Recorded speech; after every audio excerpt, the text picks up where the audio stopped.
Hello and welcome to a live video. We are going over a DFS strategy video in this one where I will take a lot. Well, I'm sorry. Excuse me. My name is Eric and I'm here with SweetSpotDFS. I try to go over the optimal lineup stats that we want to go over. And of course, I'm gonna have to in this one. Gosh, I do this every single time. We'll get this figured out. It'll be perfect next time.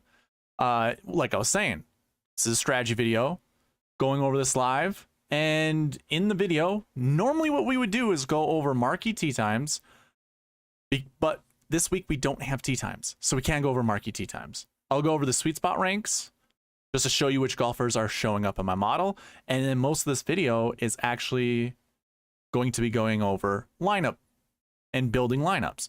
So if you have some ideas of lineups you would like created, what I like to do is use the optimizer to build lineups. So if you have like a duo, a trio, or even a quad core that you would like to explore lineup building with, just let me know. But yeah, the beginning of this video is just going to be going over some information, and then the whole end of it is just going to be building lineups. The last 2 weeks we've been doing 3-hour long live versions, which are pretty great. We get in some really good conversations, so hopefully you stick around. Let me know, again, some lineup ideas that you have. But before we get into everything, let's go ahead. Let's remind everyone about giveaways I like to do. I have a weekly and a monthly giveaway. They are the same. They require the same thing. You need to be subscribed and you need to participate on the channel. So if you want an entry into this giveaway, all you got to do, comment down below in this video. Check out the other videos that I've put out there this week. Comment on those and you get free entries for each one of those videos that you put a comment in. And it's just all, again, participation points. It's helping the channel out. It's helping the YouTube algorithm, trying to reach out to more people. So you help me, I help you. I think it's only fair. But the weekly giveaway will be ran this next Monday, as will the monthly giveaway. Now, I run the monthly giveaway based off of a goal. And my monthly goal this last month was to get to 500 subscribers. We are 19 subscribers short. So whether or not we get 19 new ones is kind of up to anyone just coming to the channel for the first time and subscribing. So if you're not yet subscribed, highly encourage you to do so. And I would very much appreciate it. So we need 19 more. If we don't get 19 new subscribers, I'm just going to give away a t-shirt that has this logo on it. I know it's mirrored on your way, like it's backwards, but it just works with the camera and me. But you will get a t-shirt, or I should say you'll go into a giveaway for a t-shirt. So all of the participation you've done in the videos leading up to the end of the month, you will get credit for, and those will go towards the entry for either $50 or a t-shirt. So that will also be ran Monday. So we'll do 2 giveaways. We'll run 2 giveaways on Monday. This last week, I think Dave won, and he already reached out to me. So appreciate it, Dave. Those are 2 giveaways. Another one is a prize picks. This is more like a refund. If you use the promo code SweetSpot when you sign up and put at least $20 in your account, I'm going to give you $20 back. Plus, prize picks will match your deposit up to $100. So that 20 turns into 40. And it only requires your initial sign-up information as well as your initial deposit. So that is available for you. There's a link in the description that will send you straight to the sign-up page, and it'll already populate that promo code SweetSpot. So that is also available to you as well. Now, not only that, but I like to provide a cheat sheet. There's a link in the description for this. Let me go ahead and throw it on the screen. It's everything that I go over. So this is all of the information that I cover in my preview videos as well as my strategy videos. You can follow along with me. All that I ask you to do is to, I think someone said this in chat or someone commented on this before. Let me scroll down a little bit so you can see. Here's the cheat sheet. All I ask you to do is go to the file menu, make a copy. So pretty simple, the 4th one down, make a copy. That way you can use all of the filters that are on the cheat sheet. I only have 2. One is on the dream sheet, the other one is on the bucket system. So you can follow along with me by making a copy and going on or using the filters that are provided in the spreadsheet. So again, I highly encourage you to do that. Again, link is in the description below. That's available to you. We're also going to be going over the optimizer, which is also available to you. Again, just requires your participation. So comment down below, send me an email at sweetspotdfs@gmail.com. Let me know that you are interested in this and I'll send it your way. It has all of the bucket criteria already in here. Unfortunately, we do not have the Marquee Tee Times, like I said earlier on in the video. That's primarily because the PGA Tour hasn't provided the tee times, so I can't create the Marquee Tee Times. So we don't have any of that information. I just kind of put a placeholder for AM PM here. There won't really be an AM PM, but what I will like to do is sort of use this as kind of like a course, like the different courses that the golfers are on. During the American Express tournament where there was a 3-course rotation, I basically used all the AMs as La Quinta and then the PMs for the other 3 golf courses. So I might do that, or I might just go with 1s and 3s and then kind of use our group setting down here to determine if there's like a golf course that we really want to attack. I don't know if there's one yet. Again, we haven't seen tee times. So in this video, when we create lineups, we're just going to ignore the whole tee time scenario, the golf course scenario. So it's unfortunate, but that is all that we have. Again, the PGA Tour has not put out tee times yet, so can't really do Marquee Tee Times without tee times. I don't know what's going on with the PGA Tour. The website says it usually goes all the way up until the day before, which we never really see that. They come out Tuesdays most of the time. I don't know if there's like some kind of drama that's going behind the scenes that isn't putting the tee times out. I don't know if people are unhappy with whatever, but yeah, we don't have tee times. So that's unfortunate. But those are all the things that I provide for you.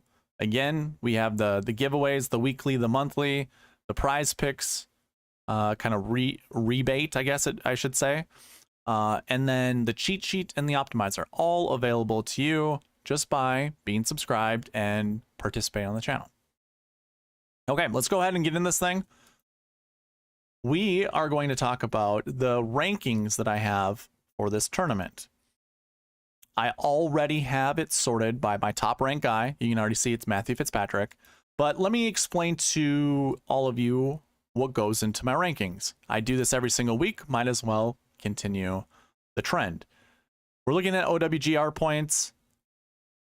Obviously, the closer you are to number 1, the more points you get. So you can see Matt Fitzpatrick is getting 97 points awarded to him. Victor Hovland, 96.67. So there's not a huge difference between those two guys. But, you know, if we use Ben Griffin versus Matt Fitzpatrick, you can see there's a bit of a difference. And that's to separate the better golfers in this field from the medium. You know, because of all the other stats, it's a relatively, I shouldn't even say it's a relatively new season, but since the calendar year, we've only had 4 events under our belt. So there hasn't been a lot of recent form. There hasn't been a lot of movement throughout the OWGR, or I shouldn't even say OWGR. We're talking about just stats in general. So I still want something to provide a little bit of a buffer between the top end golfers that we know are top end golfers from the guys who are really good recently. So that's why I had OWGR. I'm looking at only one grass stat. You can see grass 2 has all of the same numbers for each of these golfers. Grass 1 is POA. We're looking at POA splits, their overall average, their top 10% rate. So what is the rate that they finish inside the top 10 on POA tracks? And then we're looking at 1 full year's worth of POA stats. And on the cheat sheet, that is over in the course fit section. So you can see all of the POA stats here. And based off of those stats, that's where the rankings go into. Or that's where the points are awarded, I should say.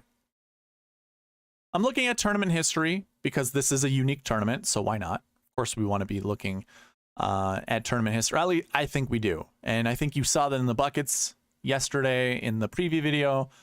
Having course history was definitely a benefit. So it doesn't really necessarily matter. I weigh these down a little bit. You can see no one has over 42.5 points. So really, like, some of the best golfers, or I should say Jordan Spieth is the best, 47.5.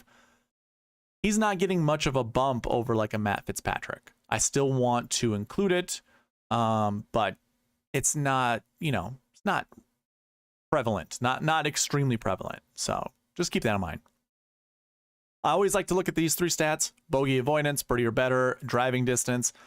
Obviously, the better the golfer is. This is all based off of thresholds, basically. So the points are based off of thresholds. I try to keep it pretty objective. Like, I don't really try to put a subjective number on this. I just want to separate the better golfers that are in bogey avoidance than the other golfers that aren't. So that could be, let's just highlight two guys, just to give you an idea. So we have Benny Ann, who is at 70 points here. And then our best golfer that I can see off the top, we'll just go with Matt Fitzpatrick. So when you scroll over to where it's pulling from the extra stats, we're looking at bogey avoidance. Now you can see Matt Fitzpatrick is at 8.33 and Byung-Hun An is at 15.79. So you can see that difference between the two golfers just gives Fitzpatrick a 20-point boost. So just keep that in mind, and that kind of applies for the rest of these stats. You can find all of these stats and kind of the differences on that spreadsheet just by kind of looking here and then keeping track of what that looks like on the spreadsheet and just see the difference. But I'm really not trying to polarize any of these golfers too much. That's a great question, Alex. Hello, Joanne. I like a few of those, actually. I like both of your lineup starts. So I'll do that when we get to lineup building. Alex, so I don't have a good site to use betting odds. I know a lot of the betting odds sites are very similar. I use it. Basically what I wanted to do is, I haven't visited this in a while. I used to pull from, I want to say, Las Vegas Insider. Like, it allowed me to, because I have spreadsheets that go out and pull this data. Pulls the data from either a macro or a power query or things of that nature, or like the Google function like import HTML. It was just a nightmare trying to like do that. And I like to automate my process, so I don't really throw in betting odds, again, because I don't have a site that I trust or that I like. And the one that I was using was just whatever, like it was just something to throw in there. But I also don't necessarily care about putting in odds, because I feel like the rankings that I provide are very close to like DraftKings salaries, and DraftKings salaries are very close to the betting odds. I mean, we're pulling hairs, I guess, or, like there's very minimal differences between everything, where I don't see the benefit right now into it. But win equity, that's a great thing. I should probably add something like that into my model. I've been pretty good with my rankings. Like, just to pull up the Farmers Insurance Open, the rankings go into the optimizer, and basically what I want to see is, like top 10 finishers. I want all their rankings to be pretty high, and I kind of have that at the Farmers. I've been tracking this since the calendar year started, and I'm actually going to go into this when it comes to building lineups. I might omit anyone who's ranked 100 or worse in my rankings, because they just show up. They show up in lineup builds, and I think what you're going to see with the bucket system, since I'm not sure if you're familiar with that, but the bucket system, like, even if we added win equity to it, we probably won't really come to, better answers than what we're kind of, well, I shouldn't even say that. I think it's just going to get like too man, I don't know what to call it. It will add a little piece to it. Let's put it that way. It won't make a huge difference. So I know that's kind of a roundabout way. It's not even so much a roundabout way, but it's not a very good explanation, and I'm sorry for that. But on the spot, the rankings as I have them, I'm pretty confident in. I feel good about them. Win equity is something that I think I'll try to explore. Honestly, I'll try to see if I can add anything like that into my rankings.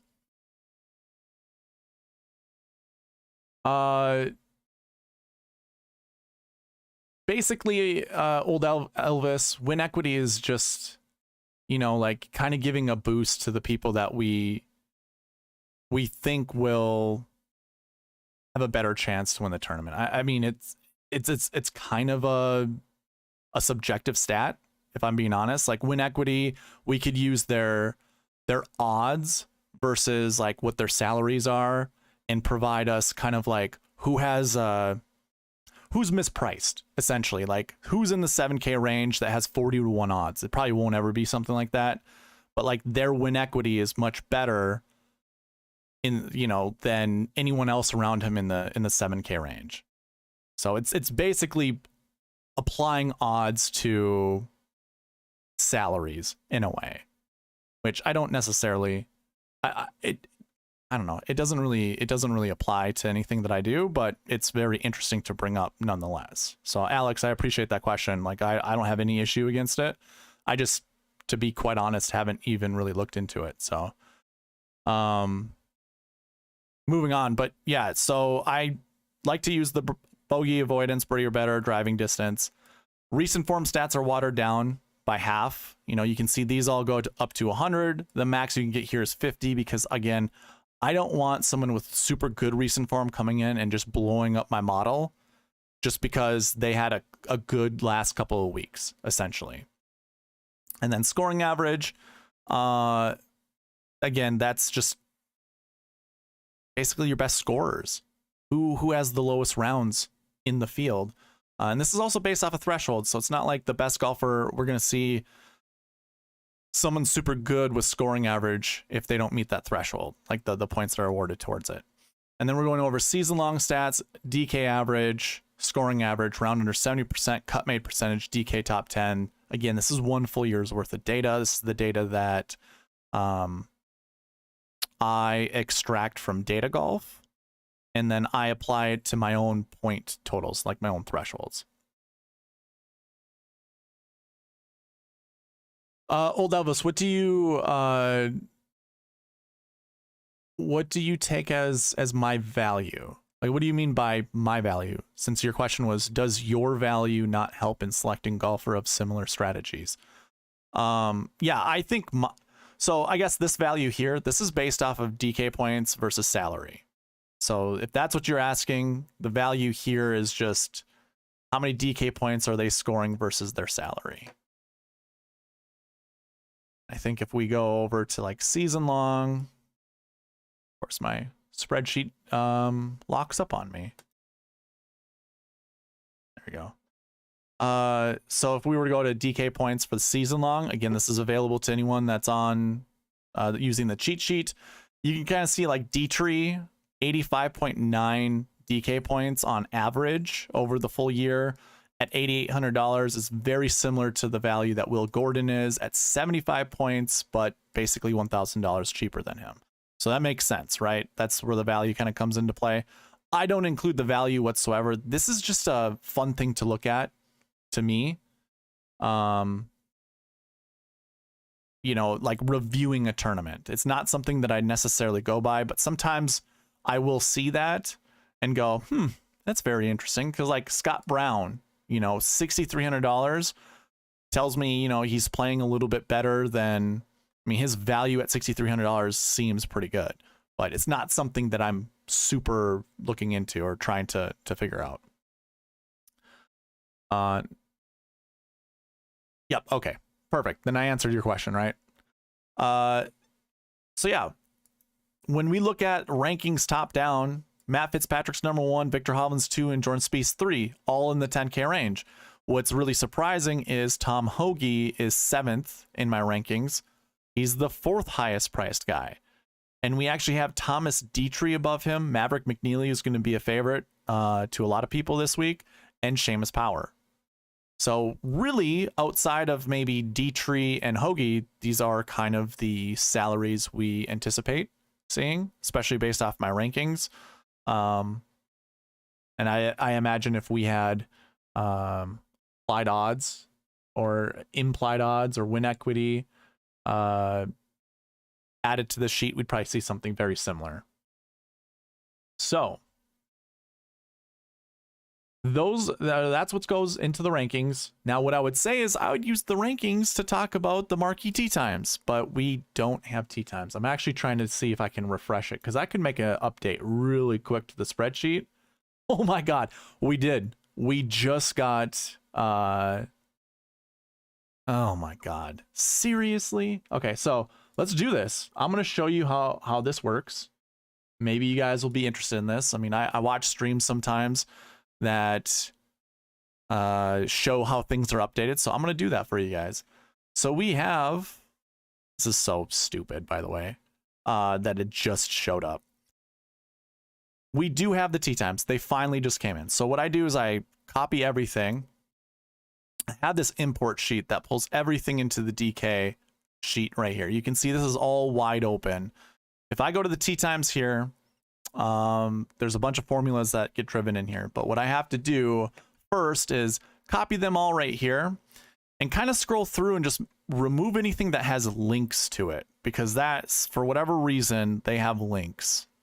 Sometimes like, hey, watch this golfer, whatever. It's going to be like your Marquee Tee Times for them, what they consider Marquee Tee Times. Okay, cool. Doesn't look like we have to worry about that at all. So basically what I'll do is copy this over, paste it right into this column, and the magic. Oh, wait. I got to just post it in, not as just values. There we go.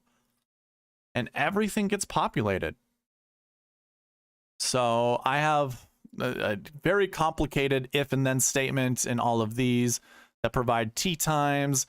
And then over here, we pull in the SweetSpot score and the ranks. I think I need to make sure my filters are off. Oh yeah, they are here. But yeah, when I created this, when I figured out how to do all of this made life so much easier. Cool. So it should be pulling in all of the Tee Times. So I will update my sheet. Let's take a filter off of this. Open this all up. Hide here and keep this open for now. We'll hide the position because we're not going to know that till the end of the tournament. Go back to my input sheet, and I have to do this in a certain way because of the starting course. Okay, no. Let's move this over. I apologize for those that don't find this interesting, but just adding a little element to how I do things. We'll just paste in the regular values and then paste the special. And that's how we'll get our Tee Times. Just double check, make sure this covers everybody, and it sure does. Do we really only have 155 golfers? I feel like there has to be 156, right? I must be missing something. I mean, I haven't updated it yet. I haven't looked in DraftKings to see who got added, but whatever. No, we don't want wave. We want group rank. Yep. Whoops. There we go. And now I can put this filter back on. Wave doesn't really matter right now. We're not going to worry about that.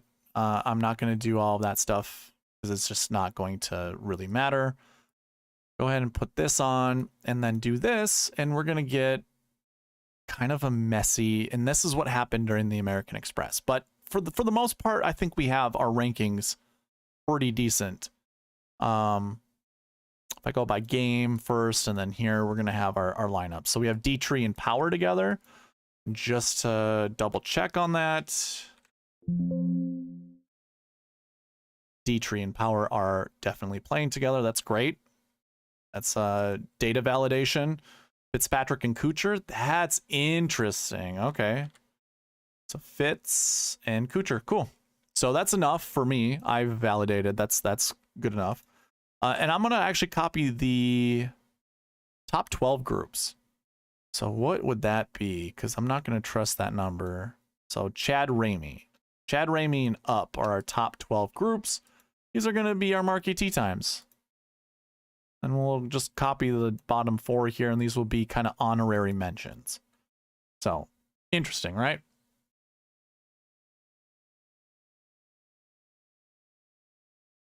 SH is starting hole. So you can see it's 10 or it's 1. Obviously, starting course would be another one. So, how this would be numbered on my input sheet, if I go back to the tee times, we can see that Pebble Beach is the first golf course listed. So all I had to do is scroll down to wherever the next golf course is. So here's Spyglass. That starts, it's like 27. So 1 to 26 is going, that doesn't seem right, does it? Yeah, it does, never mind. And then 52. So 1 to 26 is Pebble. 27 to 52 is Spyglass. Okay.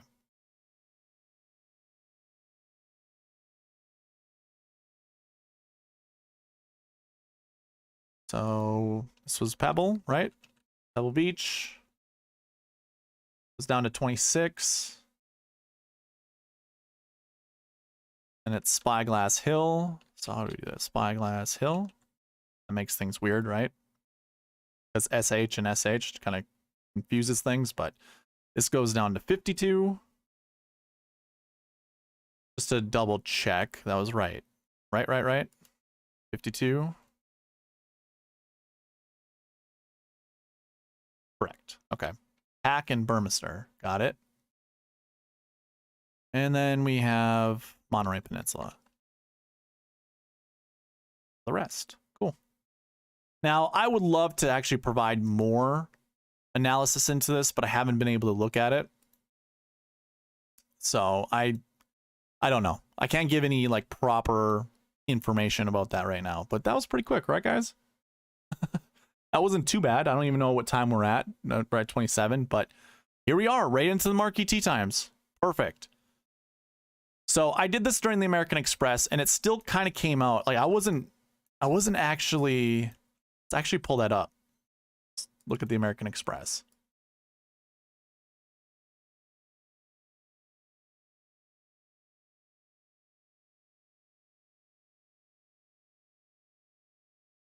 So if I go by group rank here and go every 2, because that's what we had, I'm going to have to clean up the actual power rankings of what it is. Cause like as much as my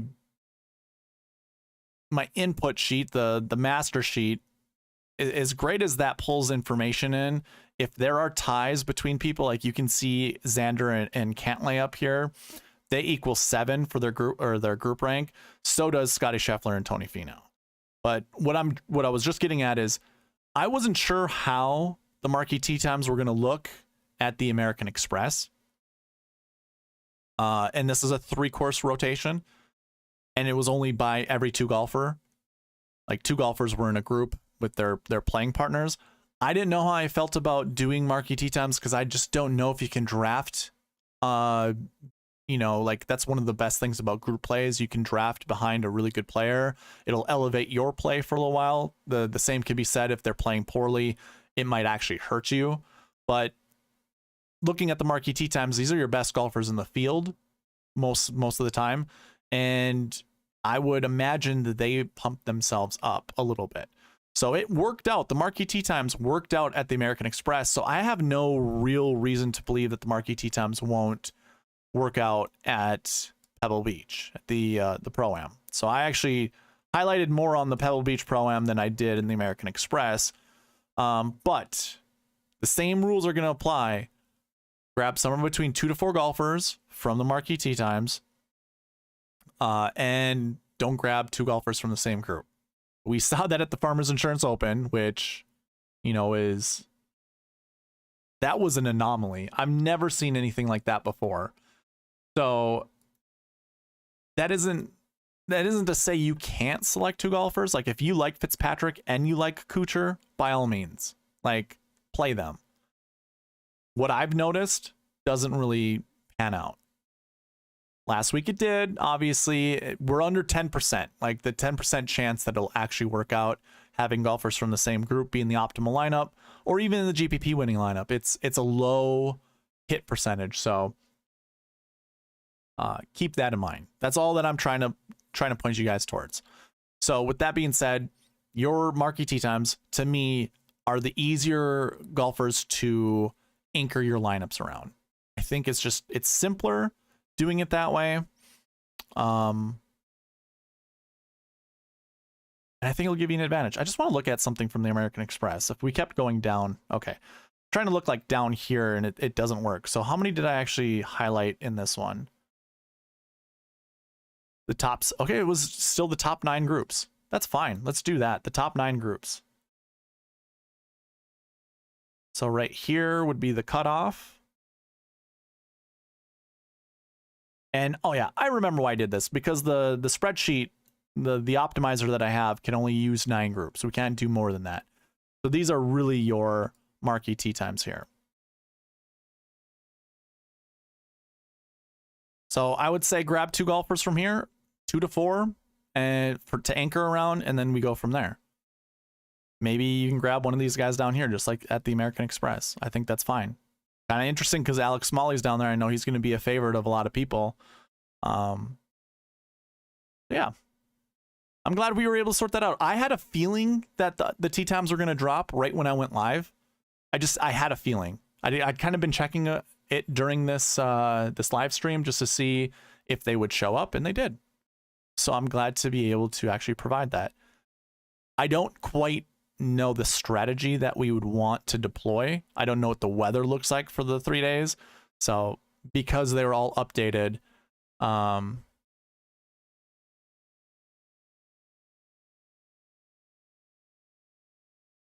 that's a really good point, Alex. Super good point. Again, because the tee times just came out, I can't do that analysis. It is definitely something I'll be looking into.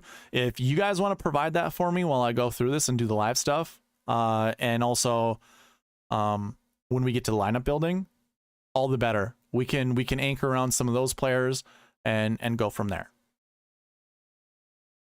But as it is right now, I don't quite know. I mean, I guess I could bring up the golf courses to see like hole 10 and hole 1 what the starting holes are. So, you know, Pebble Beach looks like you start on a par 4, you end on a par 4, you start on a par 4, but you end on a par 5. And hole 1 at Pebble isn't the easiest. You remember, it's that sharp dogleg right with the green that tilts. Like, it'd be really difficult to make a birdie there. Hole 2 is pretty easy to make a birdie. So yeah, that's interesting. Maybe not so much Pebble. Spyglass starts on a par 5. So there we go, Alex. We have a par 5, but we start on hole 1 at Spyglass. And then a par 4, par 3. I don't know how easy those holes are. Par 3 isn't too terribly long. Ends on a par 4. Hole 10 starts on a par 4. Maybe there could be the possibility of 3 birdies right here somehow, because we have that par 5 on 11.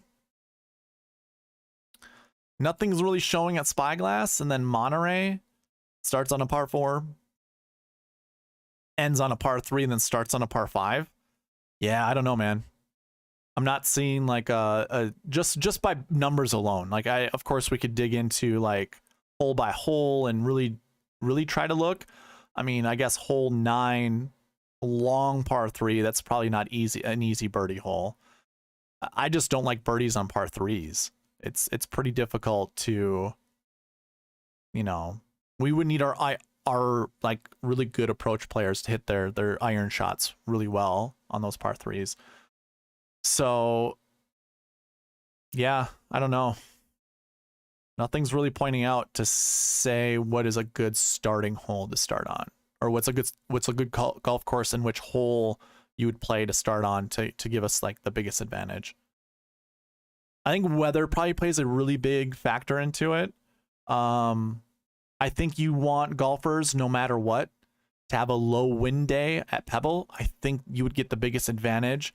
The tee splits that actually start or that have Pebble with a lot of wind, it's going to be a handicap. Like they're going to hamstring themselves, or it's going to be a handicapping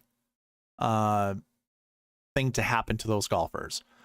If I remember correctly, Spyglass and Monterey to some extent are protected by trees. I think Monterey is, if I can remember off the top of my head.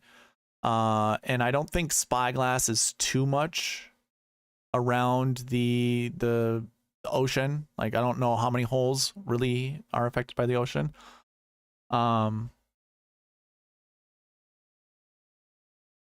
Okay. Yeah, no, that's true, Alex. And I think there's also a lot of other golf courses on tour that if you start like on hole 10, you'll get that back-to-back par 5. I think maybe the Genesis Invitational's like that, if I can remember correctly. I think hole 10, you start on a par 5. I don't remember what hole 9 is. So anyways, never mind. Maybe because hole 1's a par 4 there. So never mind. I understand. Wait, Genesis hole 10 is the short par 4, I think. It doesn't matter. We're not talking about the Genesis. Anyways, let's move on. So yeah, there's some stuff to dig into when it comes to the starting course. So that's what SC means, starting course. And then obviously the starting hole, we can obviously look at that. But I think what I like to see, or what I like seeing, Jordan Spieth and Ryan Palmer are friends. If there's ever a good reason to play Spieth at this tournament, it's when he's going to be comfortable.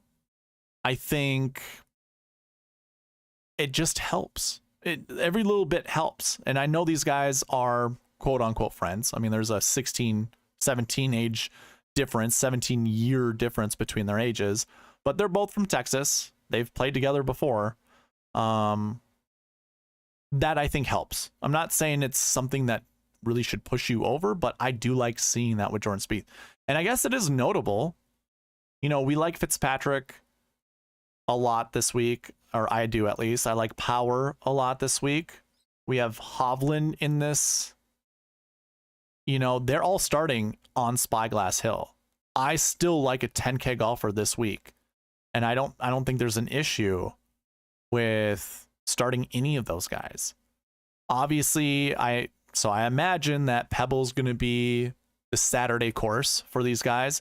So I think the rotation goes Spyglass Hill to Monterey Peninsula to Pebble, because obviously you want the best golfers during the broadcasting window on the weekend. So that includes Saturday, Sunday. And I imagine that is what the course rotation will be this week. So I guess with that being said, we would want to look at weather, right? To see what's happening. If I had anticipated that we were actually going to get tee times, I would also had weather up. So I apologize for not being prepared. See, Alex says, one thing to also remember this week, we have a 54-hole cut instead of 36. So even if someone misses the cut, they can still rack up decent points. Probably best if you're looking at a low 6K option.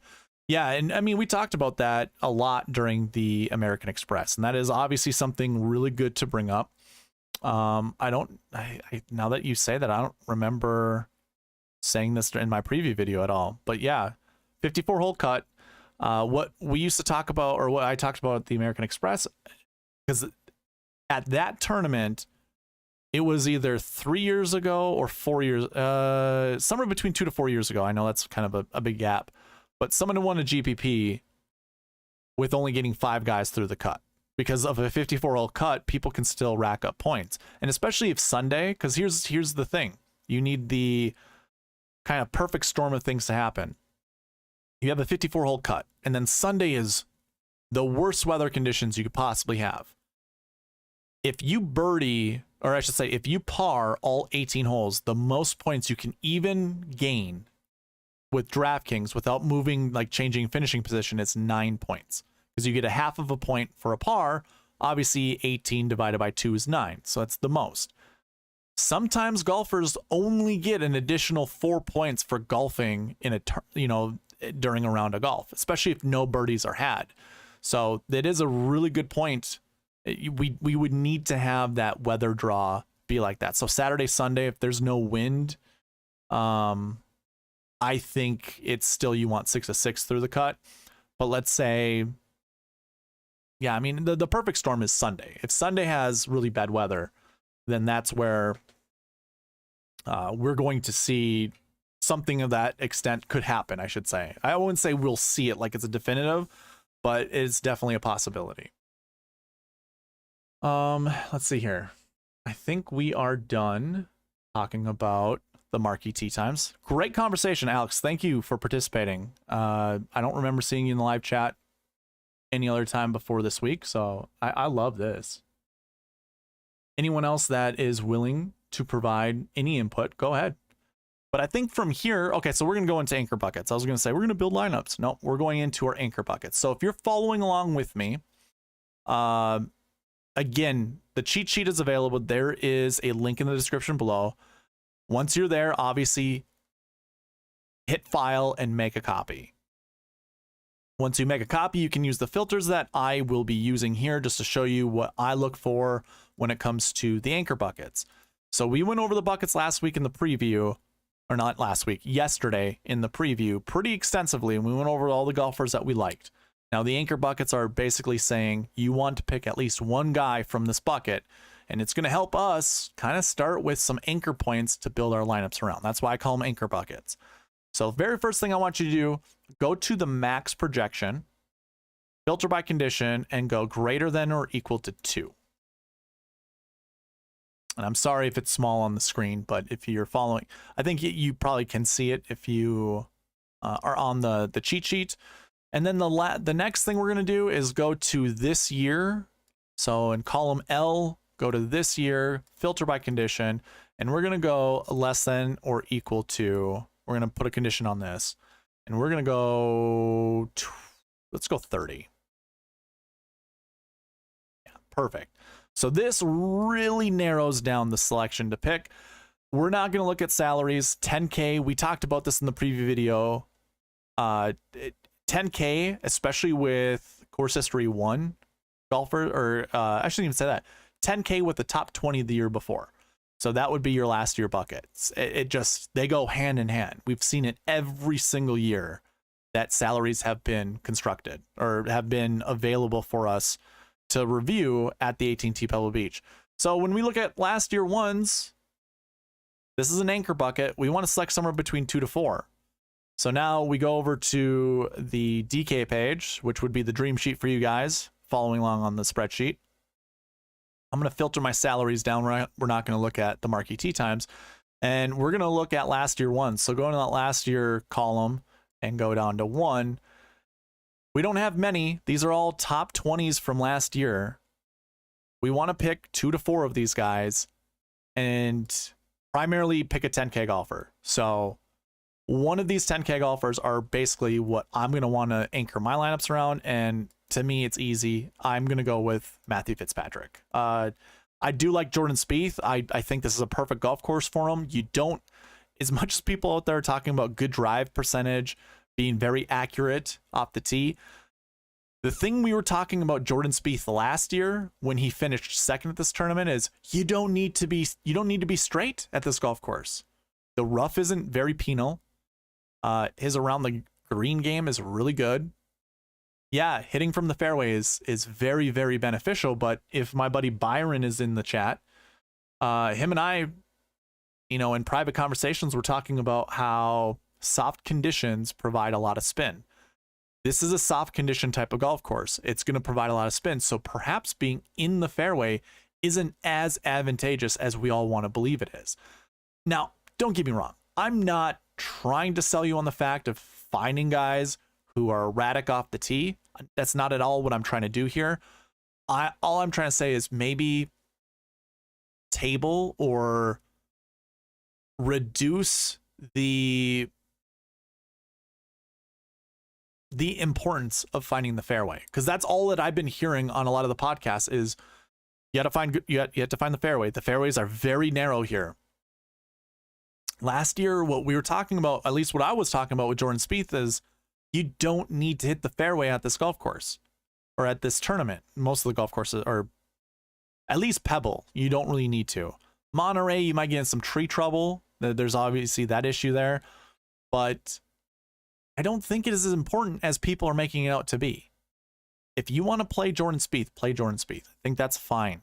I personally just like the idea of playing Matthew Fitzpatrick.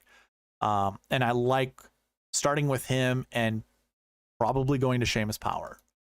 So really, and this is funny, if the Model Maniac on Twitter, Byron is his name, I had asked him, who do you like more, Fitzpatrick and Putnam, or was Fitzpatrick and Kuchar? But then when we start talking about Seamus Power, it's like, man, Fitzpatrick and Power just seem like the duo to build lineups around. I really like that. Now, if there was a contrarian play here, it'd be Tom Hoge. He's starting at Pebble Beach. So if, say, Thursday's round is actually a very low wind round at Pebble, he might have the advantage, especially if wind picks up on Friday and Saturday. So that's obviously something to look at. I guess you could apply the same thing to Denny McCarthy. I don't even consider Sean O'Hare, but there's Taylor Moore. And I talked about this in my preview video because he is in the Course History 1 bucket with Jordan Spieth. Right here, this bucket right here. And when we talked about this yesterday, this could just be a superstitious take, so don't really take it all, for full value. But we have never not seen a golfer from the Course History 1 bucket be in the top 10. So basically another way to say that is that Course History 1 bucket has produced a top 10 golfer every single year that I have recorded course history, which goes back to 2015.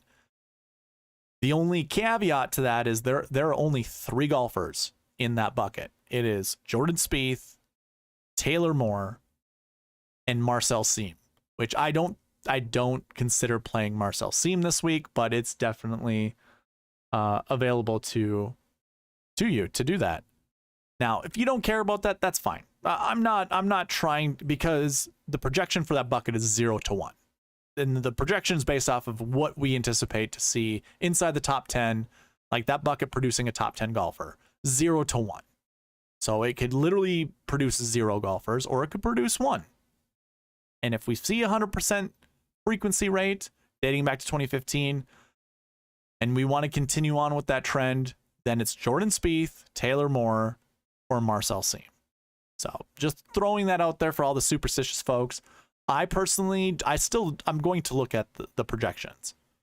So like if I pull up the cheat sheet, because I don't want to get rid of the filters that I have on right there, I'm talking about this course history bucket. Course history 1. The frequency rate is right here, 100%. We've seen one inside the optimal lineup every single year dating back to 2018. Has a very high success rate, produces 30% of golfers in the bucket total throughout the whole history that this bucket's been recorded, has produced top 10 finishers. The big issue here is we only have 3, where we usually see 8. So, hey, personally, again, like I said, entirely up to you guys. I'm going to use that 0 to 1. I forgot to even mention that. It was 0 to 1. So 0 is the minimum, maximum is 1. So that's how I'm going to leave that. I don't necessarily care. I still like Fitzpatrick. I don't mind doing like a Fitzpatrick, Power, Taylor Moore lineup though. That's kind of where I'm getting at with this, because doing something like that, not only are you picking 3 golfers from this bucket, the projection's 2 to 4, so I'm staying within that limit. I think this is a wonderful start to lineups, and I think that's what I'm going to do. So that's the first anchor bucket. The second one is the course history 2 bucket. Why we're not talking about course history 1, like I was just doing, why that's not an anchor bucket, primarily is because of how many golfers are in that bucket. Now, this one has basically on par with how many we see on average, 100% frequency rate. We've seen 0 show up in the optimal lineup before, but inside the top 10, it's 100% clip. So if we go to course history 2s, remember to select everybody in the last year bucket and then go to course history 2s. It's a pretty small bucket. Starts with Hovland. We have Mav McNeely in it, which is going to be very popular for a lot of people playing DFS this week. But we have some interesting names. So picking one golfer from here is also, I think, a pretty good choice. Personally, I don't know. I really don't know. I don't mind playing some of these 7K golfers. I also don't mind playing some of these 6K golfers. Like Jimmy Walker, in my opinion, is a very interesting choice. I don't know if he, I mean, how old is he? He's 44. Jimmy Walker used to be a stud. He won the PGA championship back in like 2016, I want to say, 2016, 2017, somewhere around there. It was right after Jason Day. I think he won in 2015. He's a major champion. $6,900, it's doable. Now, I'm not saying anchor around Jimmy Walker. That's not at all what I'm trying to say. I think I'm just going to let the buckets select someone from here, because if I really want to start Matthew Fitzpatrick and then Seamus Power, I really don't have access to these 4 golfers up here. And if I go with Taylor Moore, I really don't have access to these golfers here. So if I were to go those 3 that I said, Fitzpatrick, Power, and then Taylor Moore, I can't fit in any of the other golfers here. Now, I could go Jordan Spieth, Seamus Power, and then I probably have access, to the 8K golfers and these high 7K golfers, no problem. I don't know. We'll figure it out. Maybe it's a good reason to play Victor Hovland. Or maybe we don't play Seamus Power and maybe we actually play Maverick McNeely. I don't know. We'll figure that one out when we get there. I don't have any takes like that I want to anchor around. I think I just let the optimizer select one guy from this bucket and then just whatever. Because I want to start my lineups going with Spieth, and then, or not Spieth, going with Fitzpatrick, then Power, then Taylor Moore, and just see what the optimizer spits out. If it doesn't look good, then we'll change it up. But that's what's really on my mind right now. And it's also worth noting, I did this last week, where I was trying to tell you guys I really like Jon Rahm and Taylor Montgomery last week. Well, once I got off the video, I started playing around with the optimizer a little bit more, and I came on to Jon Rahm and Max Homa. So obviously I had a pretty decent week last week because Max Homa won the tournament, but that's just how it kind of goes. Like you have your subjective takes. Like I have my gut feeling right now that it's a Fitzpatrick Power. Like that's the best way to start lineups, but maybe it isn't. Maybe it isn't. We'll see. And then obviously you guys are gonna help me build some lineups, so we'll look and try to figure out what works best. So that was your course history 2 bucket. Next one is recent form 1s. Remember to select everybody if you're following along with me. So this bucket's pretty small. Just to double check. Yeah, 6 golfers. On average, we see around 8. Almost every year we've seen 1 golfer inside the top 10.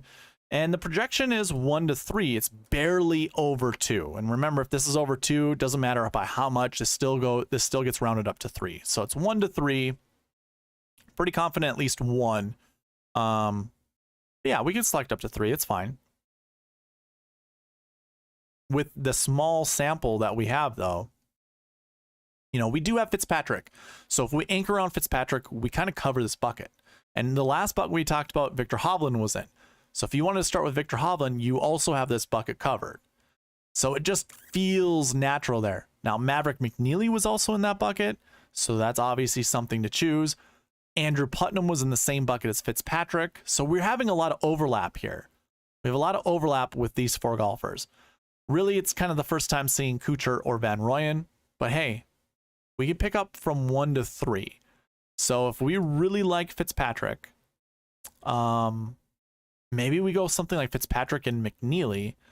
I wouldn't then choose Kuchar or Van Rooyen. And honestly, if Byron was in the chat, because I was watching his video earlier today, he really liked Kuchar and Putnam, and we did talk about Van Rooyen. So it makes lineup building a little tricky with these guys all in the same bucket. Like, you can get up to 3, but really the projection is 2.05. Stretching to 3 might not be the ticket. Like I told you, we're not going to talk about the 10K range. That's simple. Stroke chain 2. Positive off the tee, positive putting, and then there's either a negative approach or a negative around the green. Those are the golfers that typically are in this bucket. We have 21 this week, where we normally see around 25.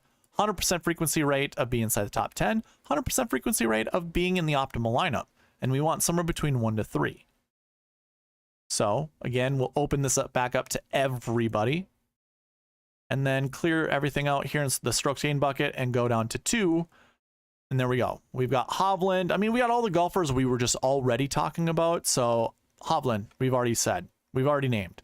We've already named Hoagie, Power, McNeely. We've already saw Rose, Taylor Moore, and probably some other guys that I'm just not recognizing off the top of my head. But very easily, these guys could be inside the top 10. I think that goes without saying. But yeah, that's going to wrap up the anchor buckets. We're going to get into some lineup building, and we're going to use the optimizer. Now, I created 2 versions of this, and I want your guys' input.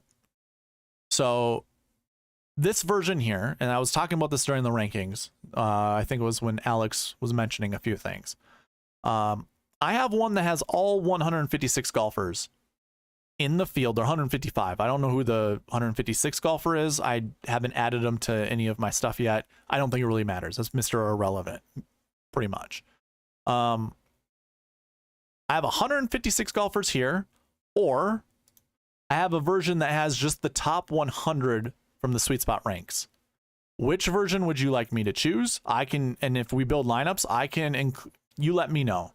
We'll call one the ranking optimizer, and the other one can be just the normal optimizer. So let me know. What I ended up doing last week was just I chose the just top 100, and I'll show you why. So like going back to the farmers, I mentioned this in the top 10. Look at the golfers that finished inside the top 10. Now, you couldn't really build a lineup with any of these guys by themselves. We needed to dig down a little bit, and you can see the SweetSpot optimal are these golfers here that are highlighted in green. But if we look at their rankings, we still have Eric Barnes ranked 99. So that still includes the top 100. So everyone that was in the top 100 I could have built a lineup with those golfers in it. And this follows the strict bucket conditionals from last week. And in order for me to really bring it up, it means it needs to beat the SweetSpot optimal. So that was the farmers. The American Express, we can see if that also worked out. So yeah, okay. So Matthias Schmid was really the only guy, and you needed him in the SweetSpot optimal. So 115. Maybe in a tournament like this, we do need to consider guys ranked out of our top 100, because it could be a really huge volatile week. I guess if I look at AT&T Pebble Beach, I think last year was very similar to the rankings that I have. Like how I create the rankings. And really, we just had Jonathan Bird and Sean O'Hare, which neither one of them were in the optimal lineup or in a GPP winning lineup. So we really didn't need to go there. Yeah, Bo Hosler was our 6K golfer last year. So let me know. What do you guys think? Use the top 100 or just use the full field? Hey, what's going on, Chad? How are things? We're just about to get into some lineup builds. You got any duos or trios you want me to build lineups around? I'm going to actually start out. So I'm going to use the top 100 optimizer. So I'm just looking at the top ranked 100 golfers in the SweetSpot ranks. And I'm going to lock in Fitzpatrick, Power, and I want Taylor Moore. We're going to see what this ends up spitting out.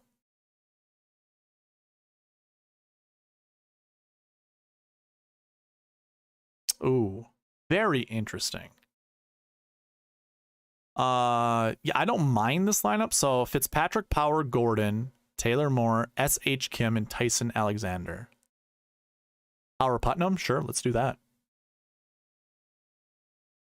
Can always come back and build my favorite lineups. I'd rather get the listeners, their lineups first. So Power Putnam.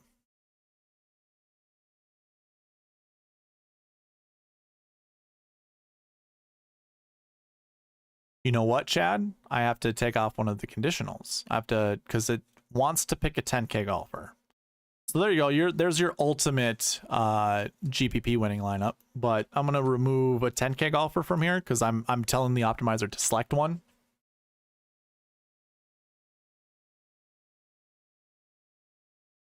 So there you go. There's your cash lineup. Your Power Putnam. Go down to Taylor Moore. I didn't even select Taylor Moore this time. Put in Will Gordon, Ben Taylor, and Benny Ann. How do you feel about that?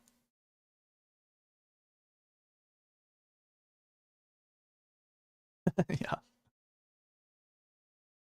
You know what? Let's put some music on, huh?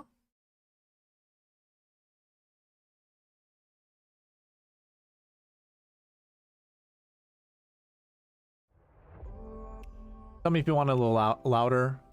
I can certainly do a little louder. Let's see here. Let's build another one for you, Chad. I'll build up like 5. Do you have any other like feelings or ideas on lineups? Ooh, I like that one. 2 9s and 4 7s. Power Putnam, Gordon, Brendan Todd, who was one of the Model Maniac's favorite golfers, Scott Stallings, and Brandon Wu.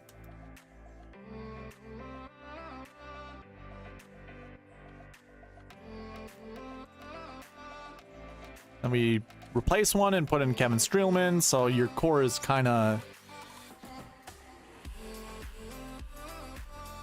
Okay. I honestly thought you were sighing at me, Chad. I was going to say, how dare you?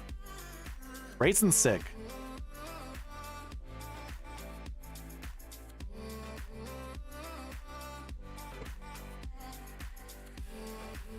I'm not going to lie, I don't know where he is on my spreadsheet.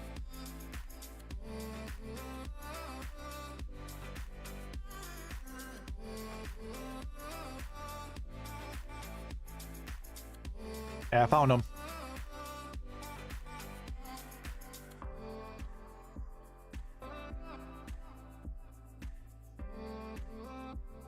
Oh, I do have lineups that I need to do for Gabe.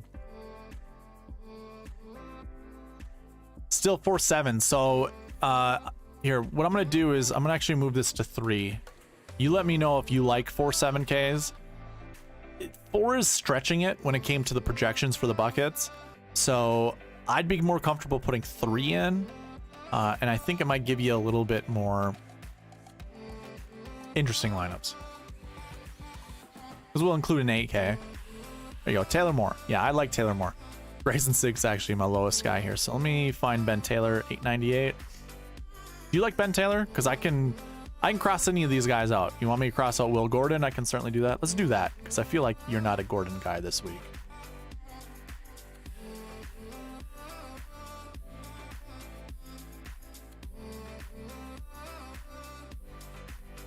Ooh. Brendan Todd, Ben Taylor, Trey Mullinax, Grayson Sig. Don't mind that. Let's take out Brendan Todd. Let me know if you want me to add the golfers that you've been...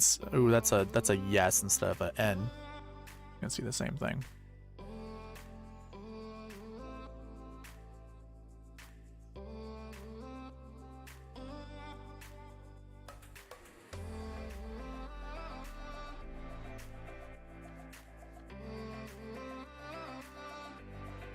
Scott Stallings, not terrible. I like Scott Stallings this week. I think it's a really good good lineup. Looks like it's sticking with Ben Taylor and Trey Mullinax, so let's change that up.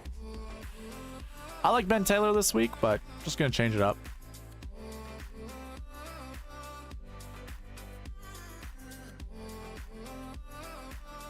There we go. We got a whole mix up like that. Ben Griffin, I think a great choice, obviously. And then three $7,300 golfers. Now, I don't know if you're the superstitious person, but three 7,300s doesn't seem like a thing that'll work out. I'm gonna remove Kevin Yu. I don't think I personally don't like his fit at this golf course.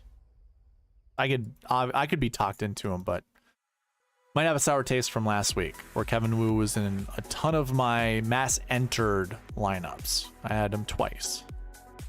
Yeah, I like this lineup a lot. This is the favorite. Jeez, this is the most favorite lineup I built for you yet, Chad. Howard Putnam, Eric Van Rooyen, Stallings, Matthew Neesmith, and Grayson Sigg. Ooh, Spieth and Taylor Moore. All right, all right. Chad, let me know if you want any other lineups. I'm gonna go with Spieth and Taylor Moore.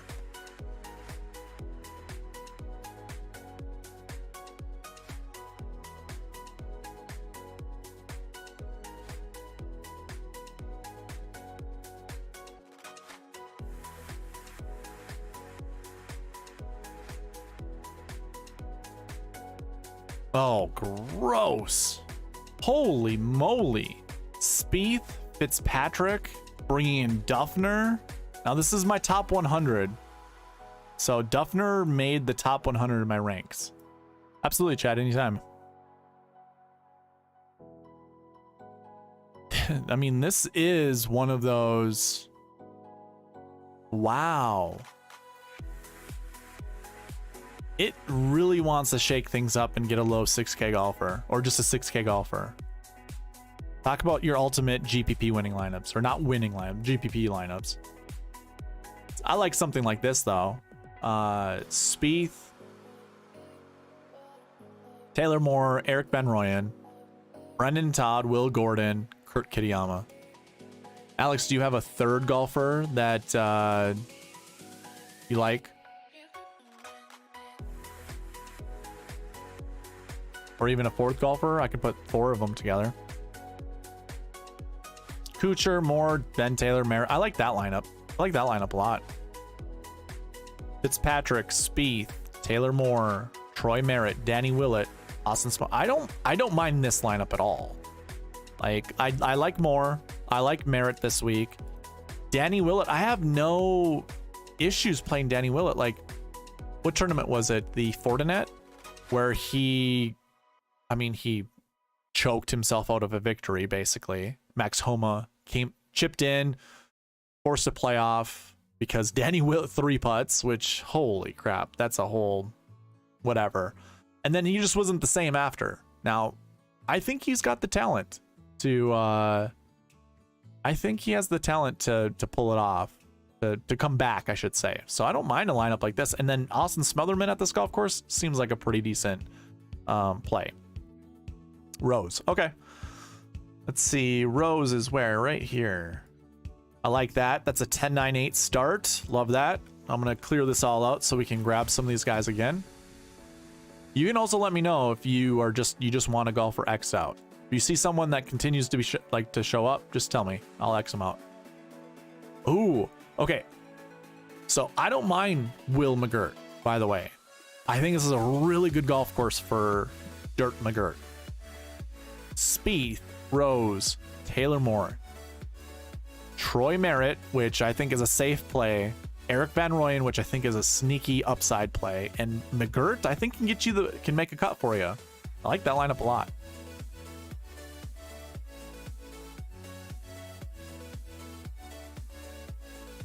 I also don't mind this lineup. Like, there are some 6K golfers I don't mind playing. Sean O'Hare is one of those guys. Now, I won't have a lot of exposure to him, but I don't mind this. This is actually like one of Byron's. I would say this is a lineup I think Byron would. Okay, I'll X out Todd. I think this is a lineup that Byron, the model maniac, can appreciate. I know he was talking about Mark Hubbard as someone that he doesn't mind. He was a high value for him.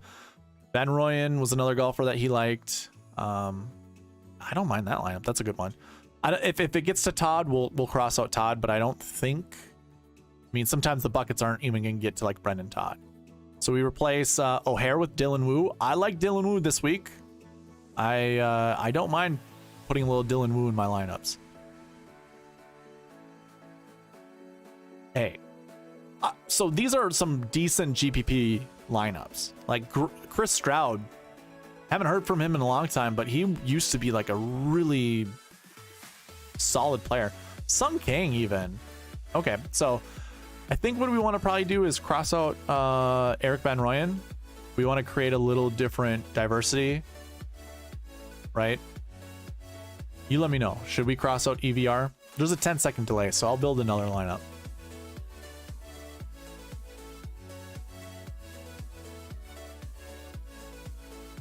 Oh, I guess that was the last lineup we could build with it.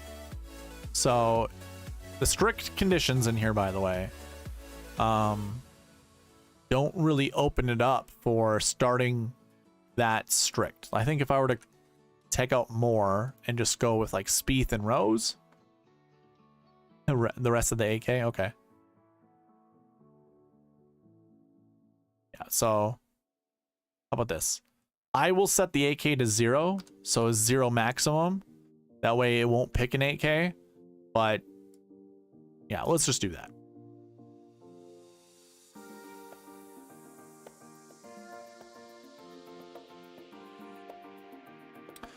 Yeah, I don't know about this one. 2 9Ks, a 7 and 2 6s.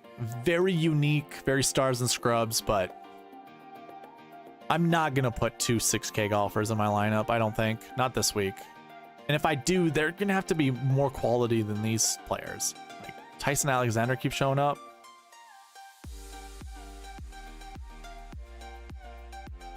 Okay. This is actually a lineup I could get behind.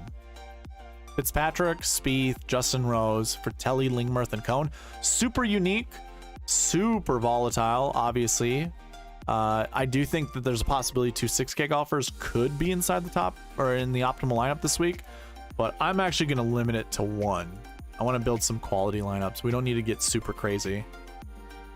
But that was an idea. Yeah, Bill Haas is he's in the top 100 for me this week. What? How is Bill Haas in the top 100 for me this week?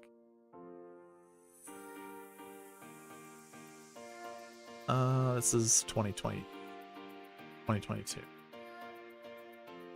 Bill Haas. Wow. He's got to be like damn near the bottom, right? Somewhere in here in 100.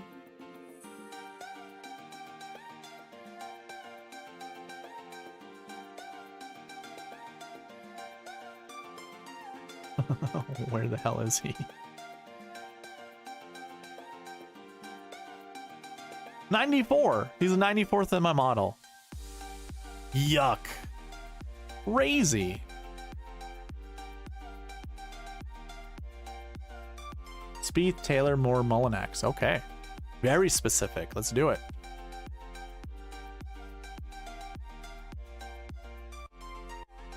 By the way, anyone else watching, put in your lineups. Let me know.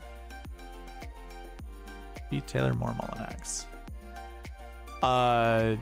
Taylor as in... Oh, you mean Taylor Moore. Gotcha. I was thinking that was 4 golfers.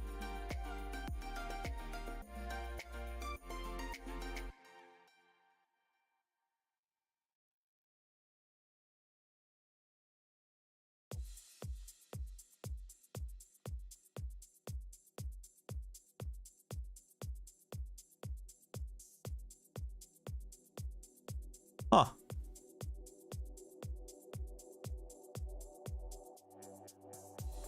What's going on here? I must have crossed something out. Oh, whoa. 8Ks. Yeah, we gotta put the 8Ks back in.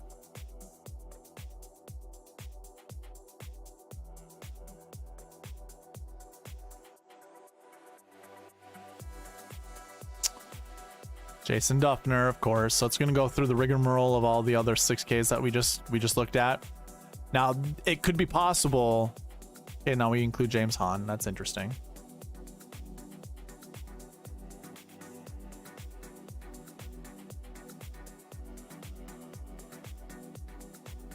That's a good lineup. I don't mind that one. Do you like Matt Kuchar? He keeps showing up.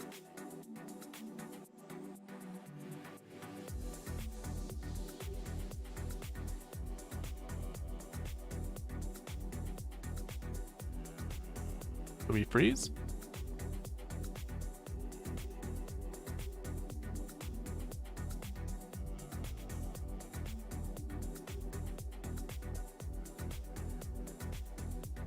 Okay. Alexa Kuchar.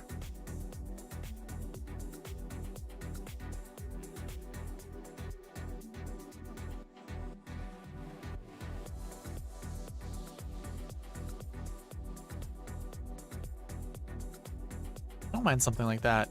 We might be just seeing a lot of the same 6K golfers. Okay, it breaks.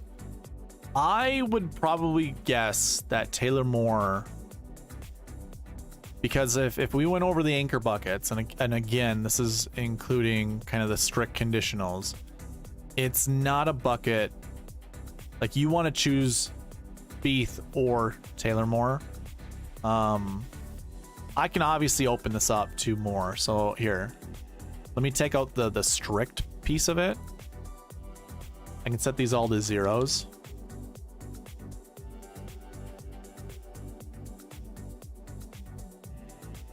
Rerun this, and then we won't have to worry about the optimizer selecting certain golfers.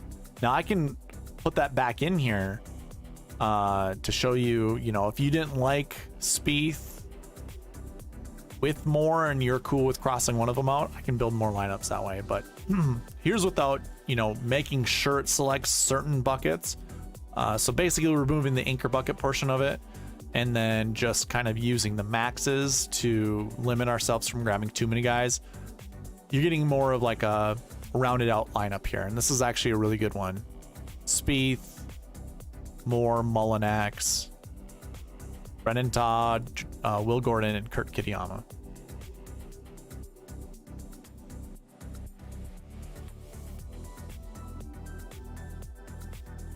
This is a really good one too. You bring in Troy Merritt, so you made like one substitution there. So a core like this isn't terrible. I'm not going to say anything good or bad about it. I don't mind it whatsoever.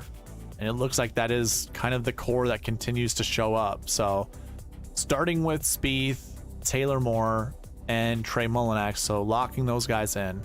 The optimizer really likes selecting Brendan Todd and Will Gordon to go with them, and then just random little 7K guys. If you don't like either of these golfers, I can X those guys out as well. You just let me know.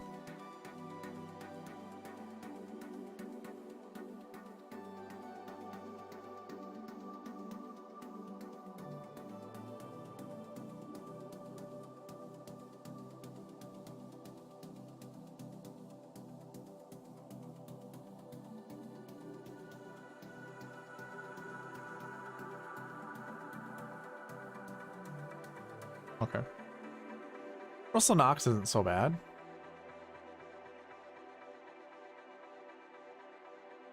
Let me check something really quick.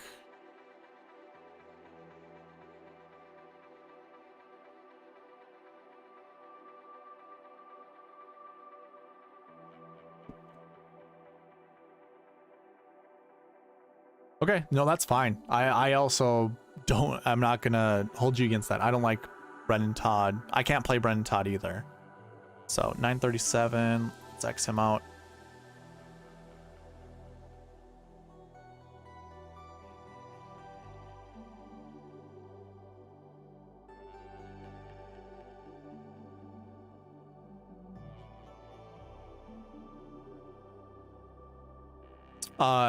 Alex, do you think that's, so you're surprised when I X'd out Kuchar didn't just automatically go to Rose? Are you thinking that's mostly to do, or was the logic just because they're right next to each other?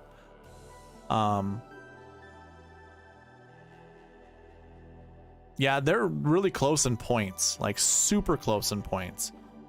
I imagine the buckets are, or the optimizer are looking at the buckets and determining, yeah, we can't, you know, like Kuchar's in his own buckets, like they're very much different than Rose. So it's really trying to optimize the golfers you're selecting in buckets to go with other other golfers in other buckets. It's an interesting lineup that's on the screen.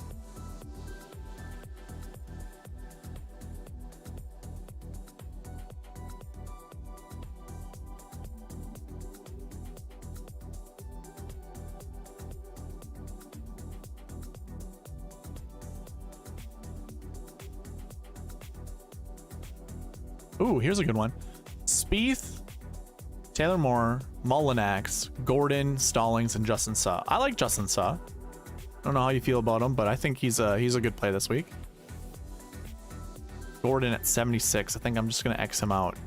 I don't like seeing the same golfer over and over and over again. What I am gonna do is probably just X out certain golf, or just open it back up to some of these other guys.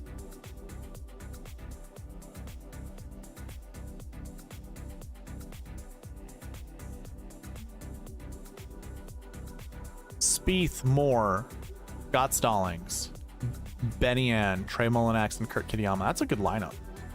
I'd play that lineup. I think, let me pull in some lineups from, or some golfers from Gabe. Gabe messaged me early on and wants to see if Fitzpatrick, McNeely, Dietrich, which, jeez. Fitzpatrick, McNeely, Dietrich. So we're going 10-9-8. Love that. And all high ranked golfers in the model. So we'll run optimize. I'm actually going to put it in the strict buckets just to see what that'll spit out. But without those, we have Fitzpatrick, Dietrich, McNeely, Gordon, Neesmith, Tyson Alexander, of course. So Gordon is probably the highest value play, it appears. I don't know how I feel about that, honestly. Yeah, Will Gordon just keeps showing up. It's cool. I don't have a thing against Will Gordon, but when it comes to lineup building, I don't want to see the same guy over and over and over again. Let's put those strict bucket conditionals in. Do that and make sure, well, we already have a 10K selected, but I'm just gonna make sure that's in here as well. Alex, I'll build some more lineups for you if you want to come up with like another duo or trio, or if you want me to continue on with those other lineups, I certainly will. I just want to do this before I forget about it. It's Patrick, Dietrich, McNeely, Ben Taylor, Troy Merritt, Brandon Wu. That's not a terrible lineup. I like that one. Don't like when salaries are together, so Taylor and Merritt keep showing up. That's just a superstitious thing, so nothing really, it's, you know, nothing really relevant. Cross out one of those other ones.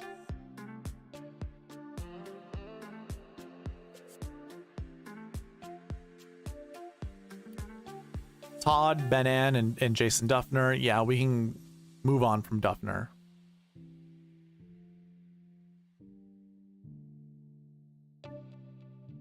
So that's pretty interesting. So I also don't care for Todd, like Alex doesn't care for Todd.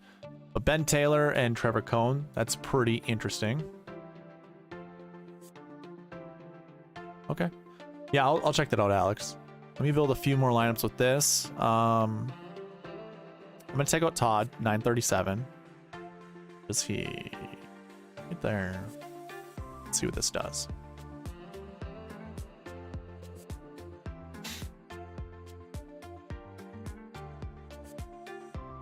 Ooh. I'm not a huge fan of Bo Hosler. Not a terrible lineup. Taylor, Hosler, Glover. To go with Fitzpatrick, Dietrich, McNeely.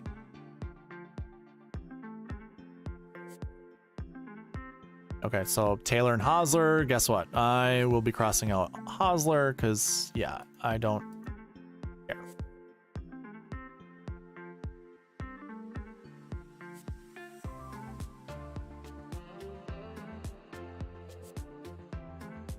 Interesting. So Ben Taylor, just going to continue to pick Ben Taylor and now Russell Knox. So with these three golfers, Gabe, when you re-listen to this, the first person that it liked was Will Gordon, and Will Gordon keeps showing up with everything. Then it went to Brendan Todd. to mix in with Ben Taylor, by the way. So Ben Taylor was always in each of these lineups. First mixed in with Gordon and Ben Taylor, as well as Troy Merritt. Then we crossed one of those off. I think we crossed out Gordon, and then obviously Merritt and Ben Taylor kept showing up. Same with Brendan Todd. So those are kind of your nuclei that go with the original 3 that you had. I don't necessarily like any of those. I guess what I want to do is, or what I would do, I do like Ben Taylor. I have no issue with that. Maybe we try something with like Robbie Shelton. He just ends up being not a good value at his price tag, but I think he's a decent player and we could put him in our lineups. Not with the strict buckets though. Okay, so that doesn't work out. I don't really have anyone in the 7K range that I absolutely love. Maybe Justin Suh.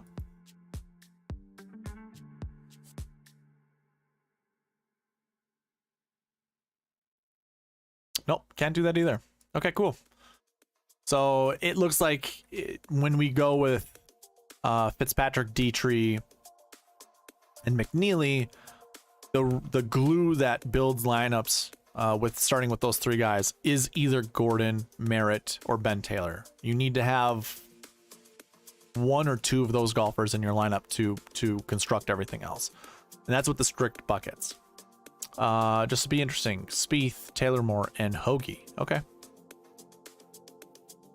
Alex, do you really like Jordan Spieth this week? Taylor Moore. You just love the Spieth Taylor Moore combos, huh? We'll try out with the really strict conditions, and then we'll go from there.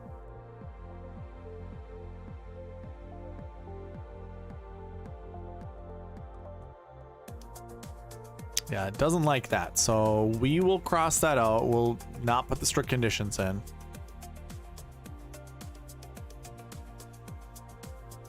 Go from here.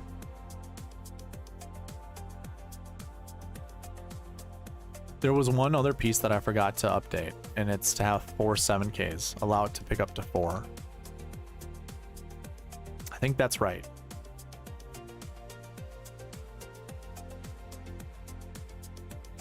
Yes.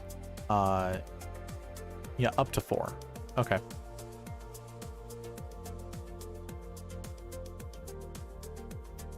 But going with Spieth and Hoagie as well as Taylor Moore, of course, it brings in Ben Taylor, Matthew Neesmith. These are all like Neesmith keeps showing up for you with Taylor Moore and Jordan Spieth. Well, now it updates. So we got Will Gordon to go with these guys, Ben Taylor and Trevor Cohn. Yeah, dude. I mean, I think Spieth is great here. I kind of outlined it earlier on in the pod. Like, this is... I don't mind Spieth at a course like this. I think, you know, you put so many different narratives to go with it. You know, it's magical at Pebble. Spieth does nothing but grow magic beans. You know, like he just... There's a lot of things that could go really well with Spieth at this tournament. So it's really liking Ben Taylor and Will Gordon. Let's kick Will Gordon out of there.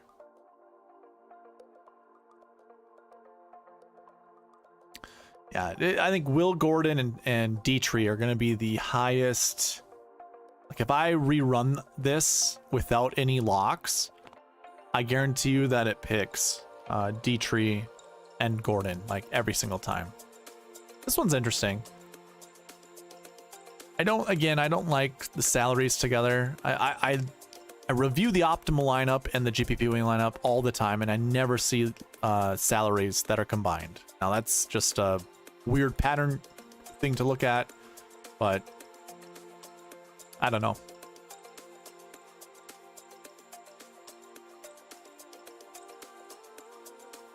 There we go. I like this one. Ah, shoot, I don't like Ryan Moore, man.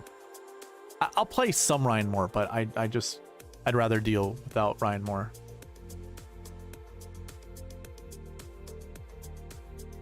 Do you like David Lingmerth? I think this is a really good course for Lingmerth. I mean, he burned all of us, I think, at the American Express. He played really well at Sony, I believe. Let's just double check on that. He's $6,600.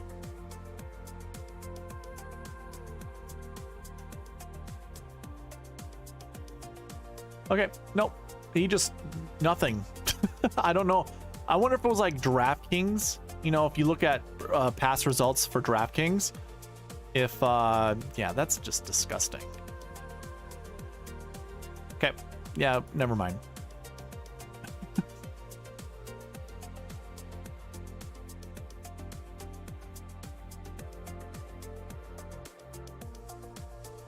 Ooh, hey, this is a really good what am I trying to say? What's the word I'm looking for? Contrarian lineup. Not so much a contrarian, but like a low, like a good leverage lineup, I should say. So you have your two 10K golfers. I don't think a lot of people are on Nicholas Echevarria. I believe that's how you say it. I heard that on the telecast, so I think that's correct. I played a lot of Echevarria at the Torrey Pine, at the Farmers Insurance Open. He missed the cut, but he shot 2 under that first day. Looked good, but he had the South course on, well, the second day, which was Thursday. And he just missed the cut, I think by 1, maybe by 2. And sunk all of, like, I had a really, at Kevin Yu and Nicholas Echevarria in my one lineup in the $5 winner, or the $5 drive the green, and that included Rahm, Homa, Brendan Steele, Kevin Yu, Echevarria, and I can't remember who the 6th golfer was. Let's see, I named 2, 3, yeah, I named 5. I don't remember who the other guy was. So I was paying attention to him. I don't mind him as a golfer. I think he's fine, and I was kind of watching him at the American Express. I think he was decent there. No, he wasn't. He missed the cut. It was whatever. 12th at Sony though. I mean, hey, good bullet, I suppose, but maybe nothing to really feel super confident in.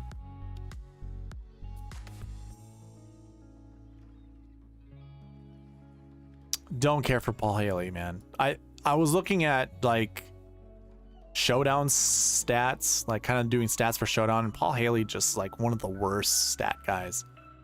Here's an interesting, like almost a conservative lineup to go with your 10Ks. Like Cam Percy, I don't think his upside's super good, but Cutmaker, he could be okay.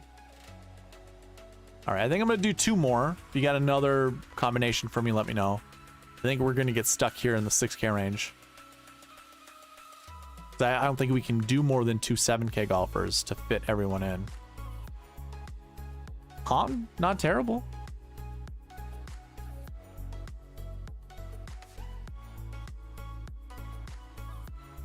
Ooh, I like this one. Ben Taylor, Brandon Wu, and Lucas Glover. This is probably the best one I've seen yet. So that just means we gotta do one more. Let's keep going until we hate one. 6 people watching. Hello, everyone. Welcome. If you got any lineup ideas, send them my way. Throw them in chat. That'll also get you an entry into the giveaway. Do a weekly and a monthly giveaway on Mondays. So, or I will be doing it this Monday for the monthly. Throw in something in the chat. This is a good one too. Mark Hubbard and Marty Doe. Love that. Ben Taylor. Sure.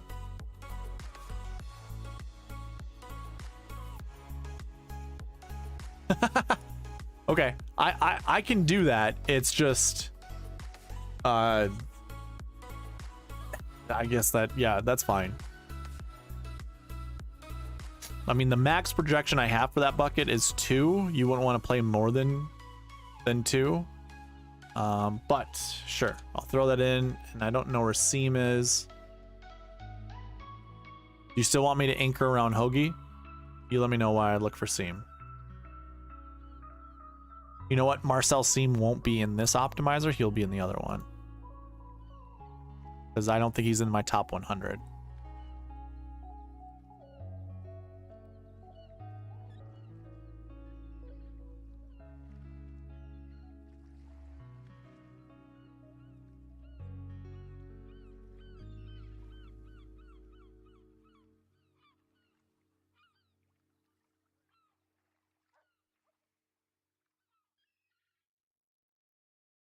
Oops, don't want that.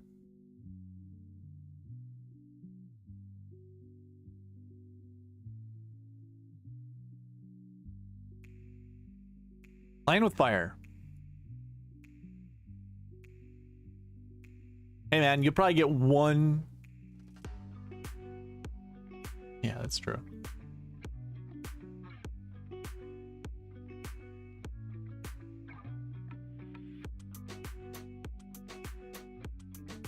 There you go. Spieth, Hoagie, Moore, Benny-Ann. You said no to Hoagie. Or we don't need to. That's interesting though.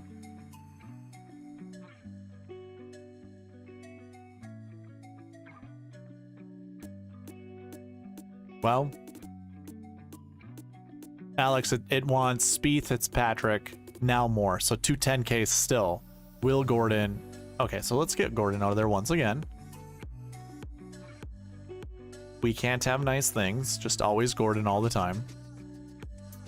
Jim, listening live on my way home from bowling. Need clip notes. First run, 2 10s and 4 7s? I believe so. I think that's what it ended up being. And pin placement adjustments. So I have not added. I updated the Tee Times, the Marquee Tee Times live because they came out as soon as I went live. So I was able to do that, but I haven't been able to look at the pin placements whatsoever.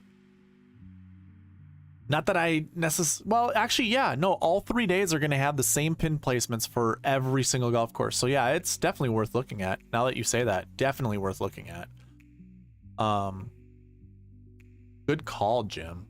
I think I mentioned that on Twitter during the Farmers Insurance Open. There was like, we were considering weather, and that's what obviously the PGA Tour has to do. They have to consider weather on all 3 days. They're not going to put really hard pin placements at Pebble if one of those days is going to be super windy. So we'll have to take a look, and if it is, then obviously then we definitely want to kind of resist playing guys that are on Pebble during the hard conditions. Yeah, I think the fact that we are anchoring around Spieth, Taylor Moore, and Marcel Siem, it's just always going to want to find a 10K golfer. So let me make it choose a 9K golfer and see what it does. Might just blow it up. Nope. Still 2 6Ks. Let's change that to 1. Marcel can be the only 6K we need.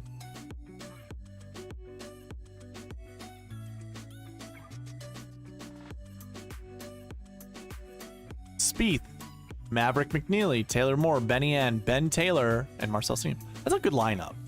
I don't care for Marcel Siem, but I know what you want to do. You just want to try things to be different. Oh yeah, it's gonna continue with that one. Okay, so who do we want to X out of here? Probably Benny-Ann.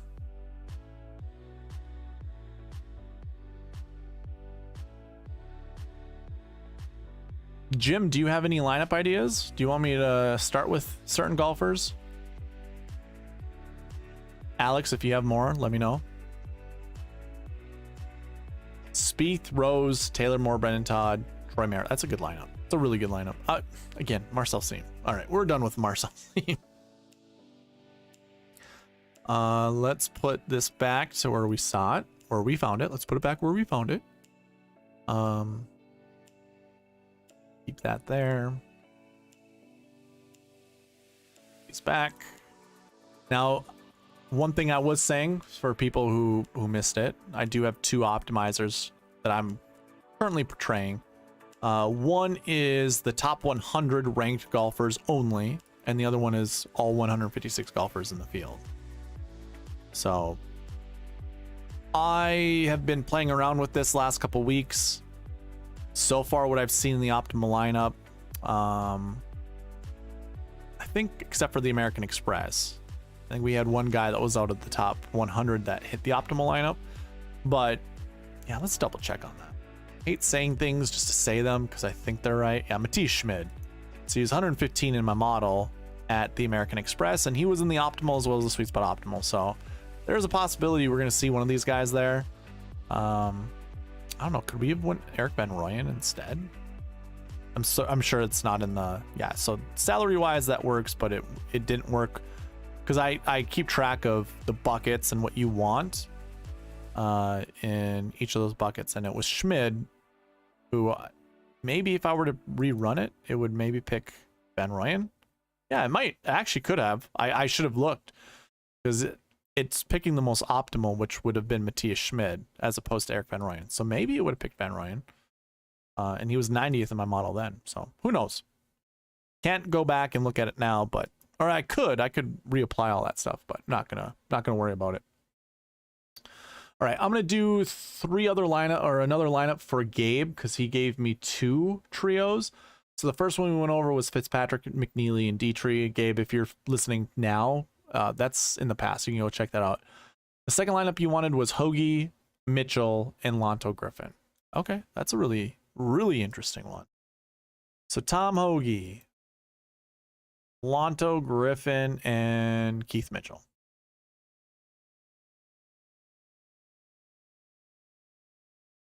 Where are we at, Lanto?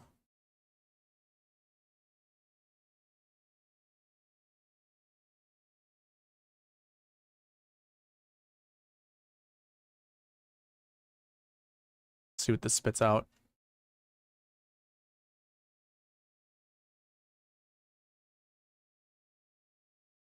Ben Taylor, Brendan Todd, Will Gordon, the same shit. Okay. We're gonna cross out Gordon and Brendan Todd. I mean, Gabe, you do with this as you want. Whatever. I don't want to see that.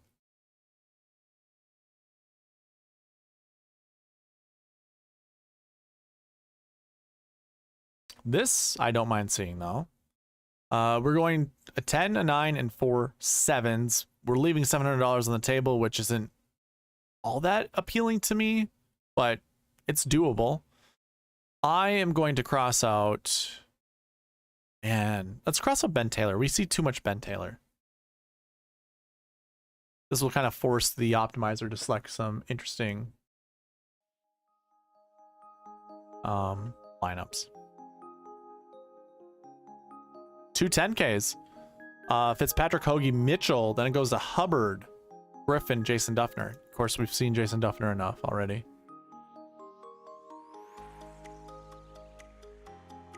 Let's take a look at Kevin Yu. We want Pebble Beach.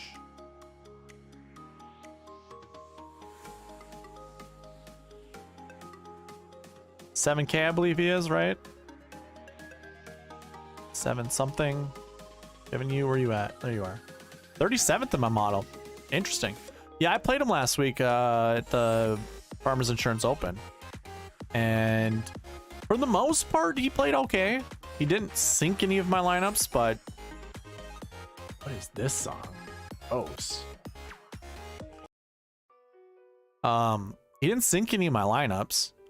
Let's see. Off the tee, positive. Approach, positive. But putting, okay. Hey, man.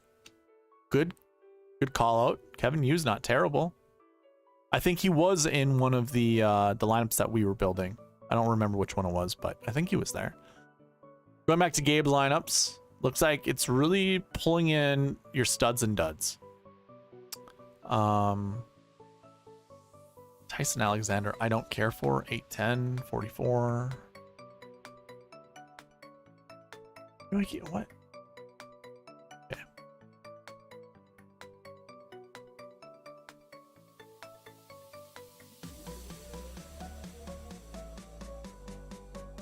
Ooh, here's an interesting one. First time seeing Davis Riley show up in these in these lineups. Hoagie, Mitchell, Stallings, Kitayama, Davis Riley, and Lanto Griffin. Very interesting. Let's take out Scott Stallings because he keeps showing up. Force the optimizer to do something different because the low guy is Lanto here.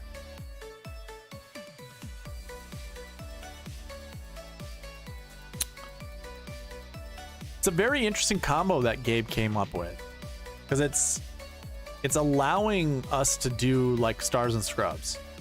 Hoagie, Mitchell, Damon, Neesmith, Hubbard, Griffin. That's not a terrible lineup. I don't mind this lineup at all. I'm actually gonna cross out Damon. I don't want to see Damon. And if anything, I wanted the optimizer to give me more of a balanced build as opposed to something like this.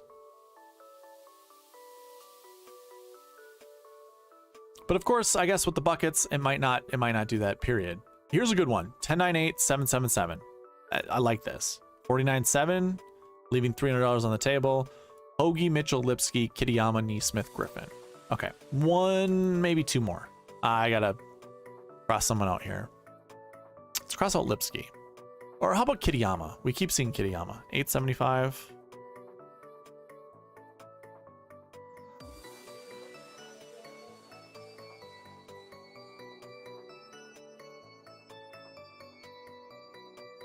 Let's then Riley instead. Okay, that's cool. How about we take out Neesmith at 866?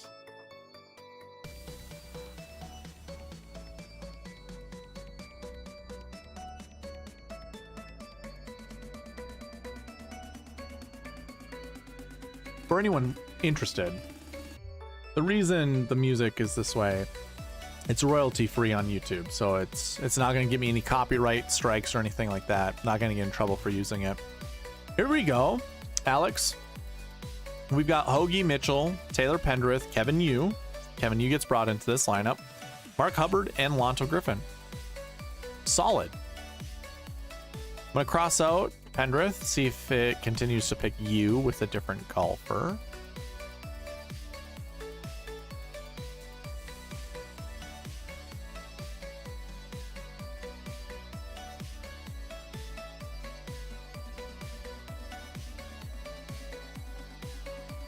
Solid lineup again. Hoagie, Mitchell, Lipsky, Riley, Lauer, and Lonto Griffin. One more, and then we'll move on. I'm going to take out Lipsky.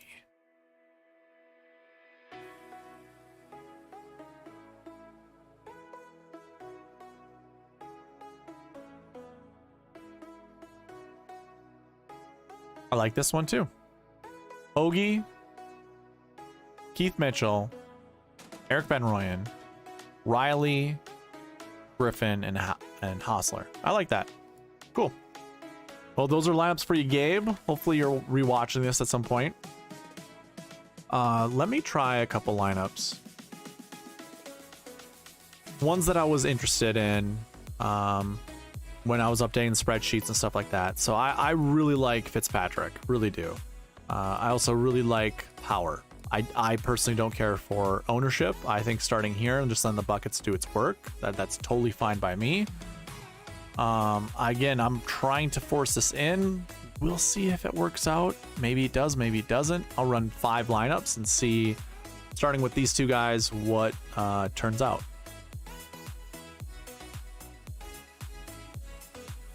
For 7Ks. Fitzpatrick, Power, Gordon, Todd, Taylor. Yeah, I don't like Todd, just like Alex. Alex doesn't like Todd. I don't either. And I also don't want to see Will Gordon that much. Oh, I'm going to cross both those guys out.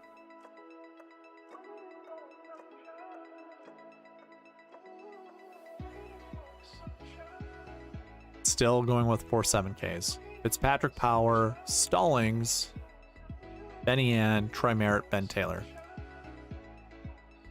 So I like Troy Merritt. I guess I don't. How about this? I kind of want it to choose an 8K golfer. That means it'll probably dip down in the 6K range. It's gonna have to, and that's cool. I'm trying to hit the optimal lineup. It's gonna have to look in the 6K range. So I like this: Fitzpatrick, Dietrich, Power, Taylor, Neesmith, and Tyson. So Tyson Alexander, I don't mind throwing him in a lineup or two. I really don't.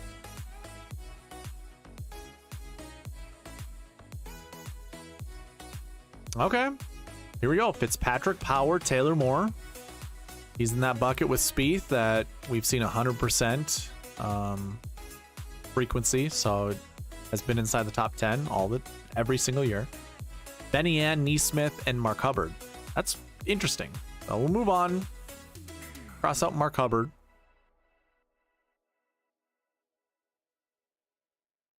And And then we bring in Smotherman with Scott Stallings and Ben Taylor. So Ben Taylor is going to show up quite a bit, and that's fine. I do like Ben Taylor this week.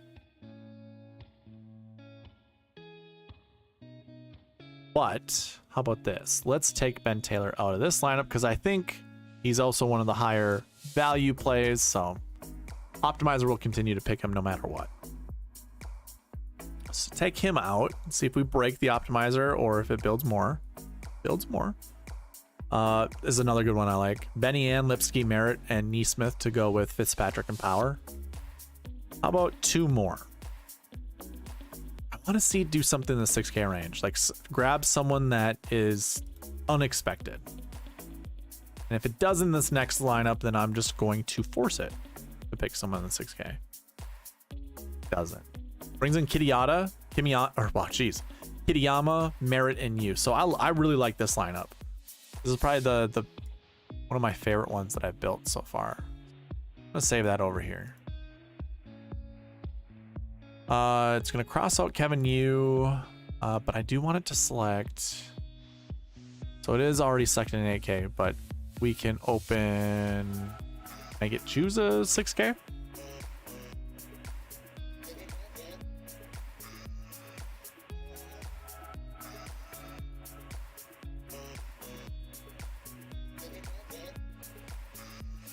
I don't mind this one. Fitzpatrick, Power, Morse, Scott Stallings, Danny Willett, Lucas Glover. Interesting. Have it run one more time.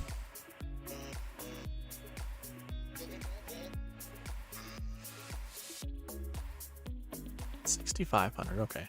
Let me pull up the other optimizer and see if it really digs down into the 6K range. If I go with Shamo and Fitzpatrick. Of course, let's cross out Gordon and Brendan Todd. And probably Ben Taylor, right? Actually, no. How about this? We'll make sure it picks a 6K as well as an 8K. And then I think this will be fine.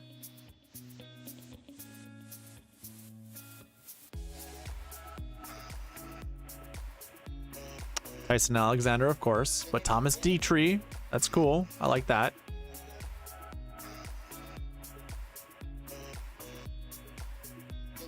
Smotherman with Troy Merritt. Yeah, that's fine. I think we're seeing a lot of the same ones. So not really doing anything out of the ordinary, anything super interesting. We already saw this lineup.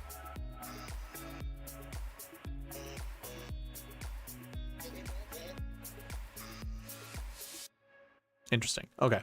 So that's enough of that. So what I want to do is just show you just using the buckets. So a lot of times this is what I'll do before jumping on. I didn't really have time to do that today because I was waiting for the tee times to show up. But I'll just run this optimizer a bunch of times and see who the golfer that shows up the most or the golfers that show up the most.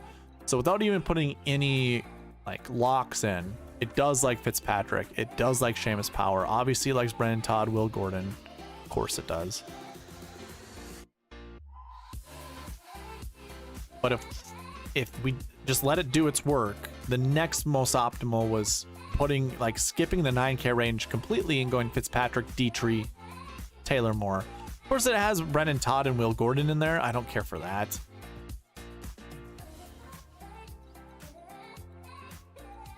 Ooh, so here's an interesting lineup. Dietrich, Stallings, Todd, Will Gordon and Brendan Todd. You guys can just exit the party anytime. I do like SH Kim this week.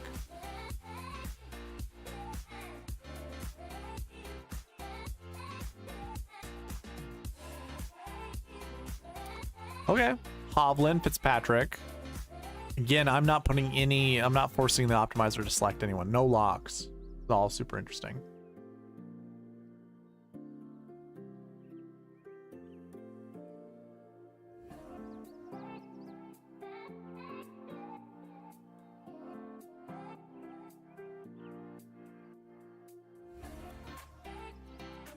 Okay. So without putting any locks, it's really liking Hovland and Fitzpatrick, which I don't really have an issue with whatsoever.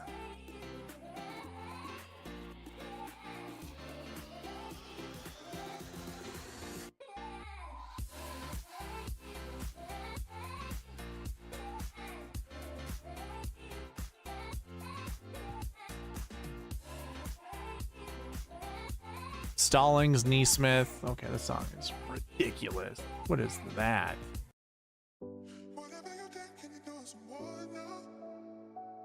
Oof. All right, so this one's okay. Hovland, Fitzpatrick. I want to take out Stallings.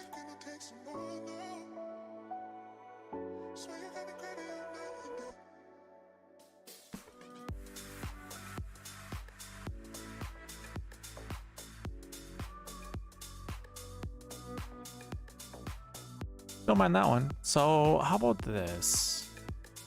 It's really just liking the value of the 10K golfers. It's really, they're just that much better than including a 9K golfer or an 8K golfer. Which, I mean, last year we had Patrick Cantlay and Jordan Spieth up there at the top. Cantlay was 11-3 and Spieth was 10-6, I believe. So the pricing is even softer today than, or this year, or this week, or in this tournament than it was last year. So I could get behind something like this. This is solid.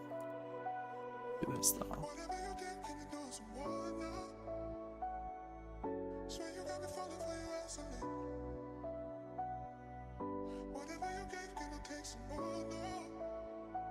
Okay, so I think I need to force it to do something. So I really liked Fitzpatrick and power. How about if we go Spieth and power?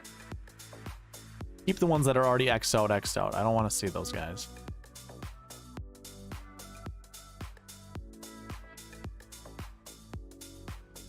Yeah, I could get behind something like this.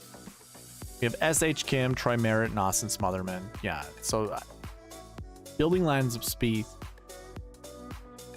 instead of Fitzpatrick looks so much better in my opinion. Just feels like a lot of these lineups are a bit more organic.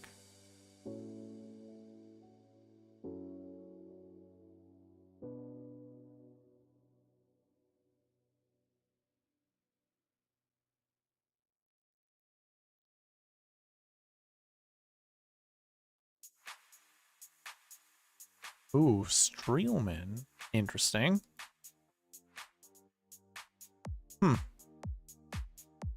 This might be one of those weeks where we just have to like force it to pick an 8K or a 9K golfer.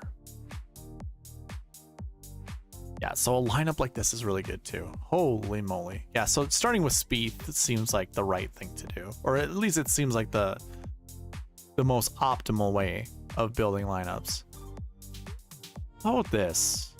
I want to try something. So I would like to see Dietrich.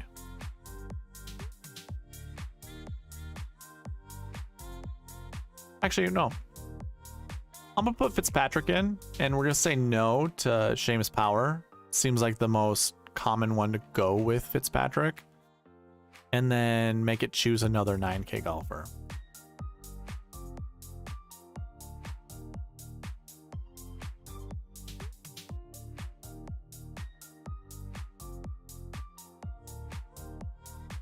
Fitzpatrick, Kuchar, Lipsky, S.H. Kim, Kitayama, Troy Merritt. That seems like a good lineup.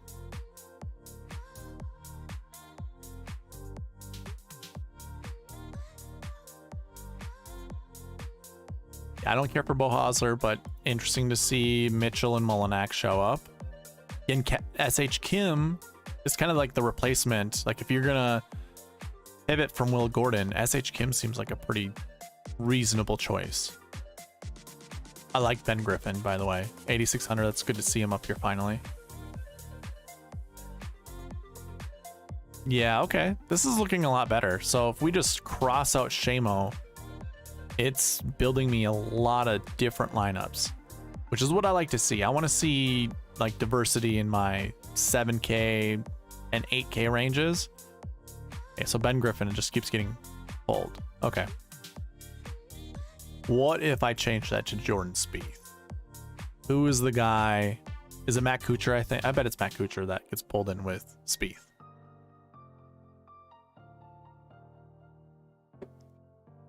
Spieth, Putnam. So I like Justin Suh more than I like Grayson Sigg. I'm gonna go change that.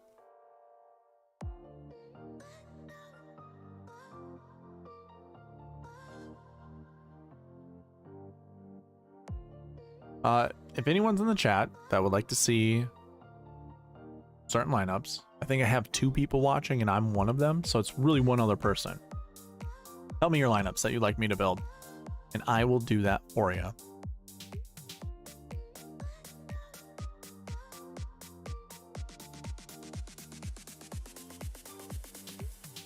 Otherwise, I might call this one an early night.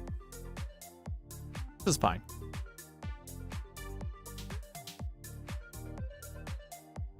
Spieth, Mitchell, Van Rooyen, SH Kim, Kitayama, Scott Piercy.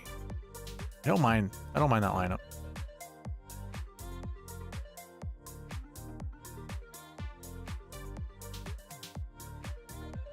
Ooh, interesting. 2 8K golfers, flat 8.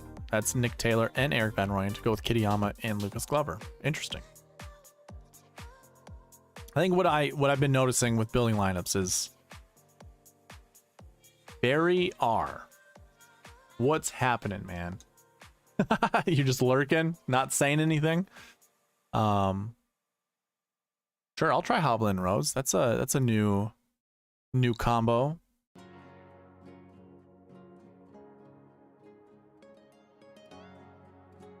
Ooh, Spieth, Damon, EVR. Look at this.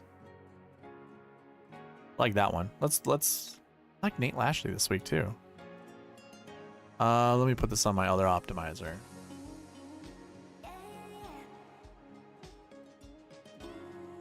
There you go. Alrighty, let me clear out everything for you, Barry, and I'll put in Hovland and Rose.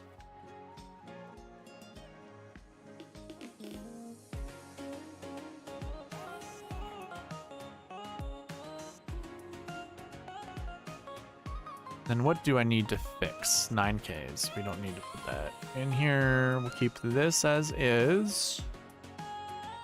Yep, this works. Oh, I love EVR this week, Barry. EVR, probably one of my favorite golfers on the slate. So how about this? Let me open this back up and let's just make it select EVR.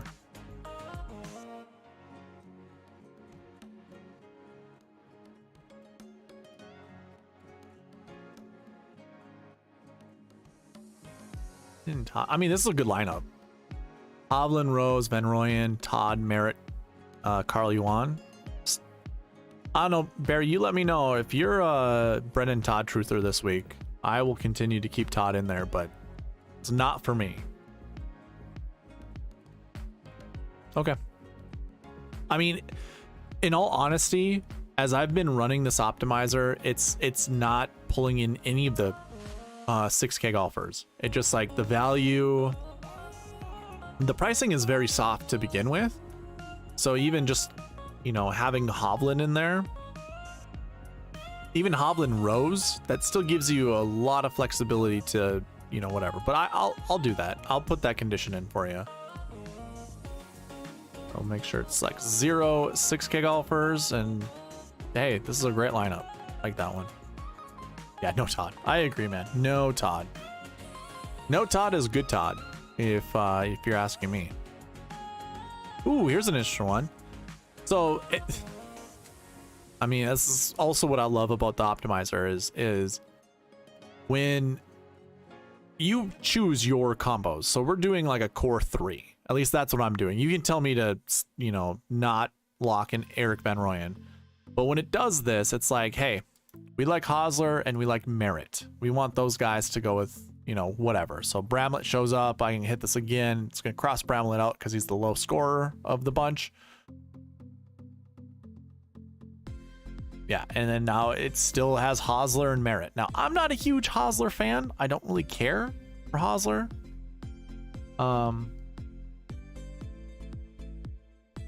Okay, let me double check. By buckets, you mean like, are we talking anchor buckets or let me just go ahead, clear, and just put in Higgs. And then we can also put in, okay, I won't, in Schwab. So it looks like they're in a lot of the same buckets. Wow, that is crazy. Their rankings are right next to each other as well. So we have, they're both at Monterey, different lineup or different tee times. Hoa whatever. The only thing that really changes is last year 6. So it's either last year 6, last week 3, or last year 3, last week 6. And 6s just mean that they didn't play. So it's not a bad bucket to be in. So if we go back to the summary, first of all, we can look at strokes gained 4, course history 3, and recent form 3. Here they are in strokes gained 4. I'm projecting 0 to 2 to be inside the top 10. We see 1 to 2 every single year in the optimal lineup.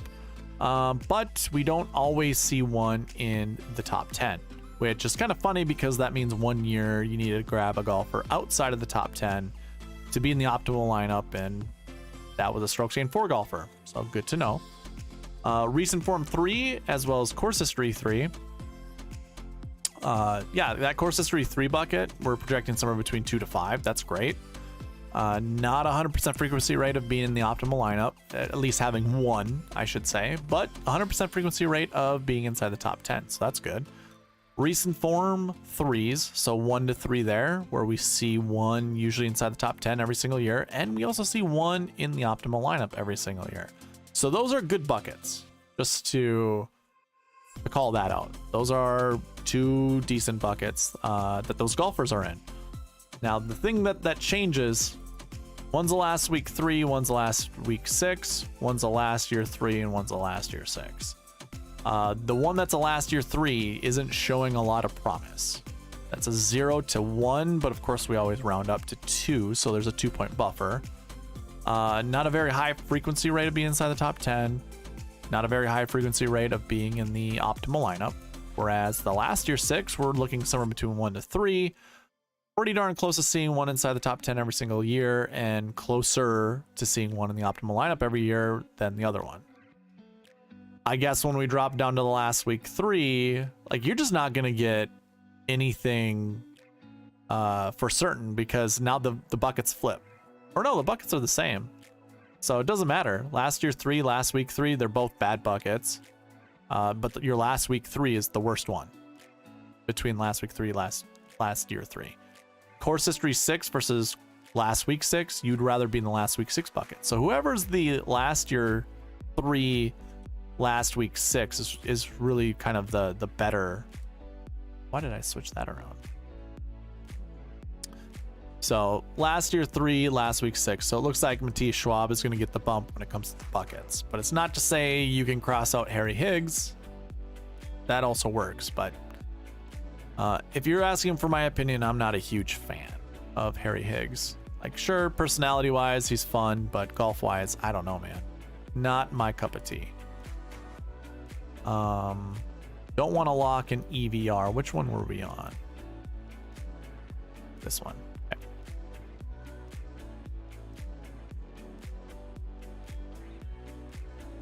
Yeah, and I mean, like, we want to be volatile in our lineup building. So going with Novak last week wasn't terrible. Did he make? I think he made the cut, right? Yeah, Bo Hauser's gonna get kicked out of here. So we go from EVR down to Scott Stallings with that original Hovland Rose lineup. Ooh, I like this. I can get behind this. Hovland Rose, Nick Taylor, Kitayama, Ben An, and Troy Merritt. So Troy Merritt is becoming a staple in your lineup, showing up quite a bit. And then it breaks. So I don't know how many lineups we just built there, but it felt like less than 10.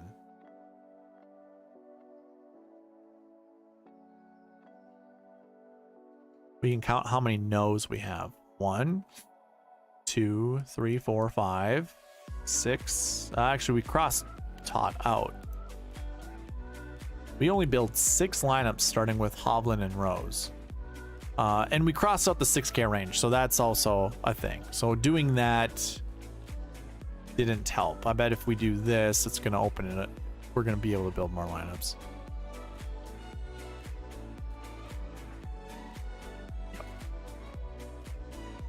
So yeah, digging into the 6K range seems to be helpful, and that's probably because there's not a lot of good choices in the 7K range.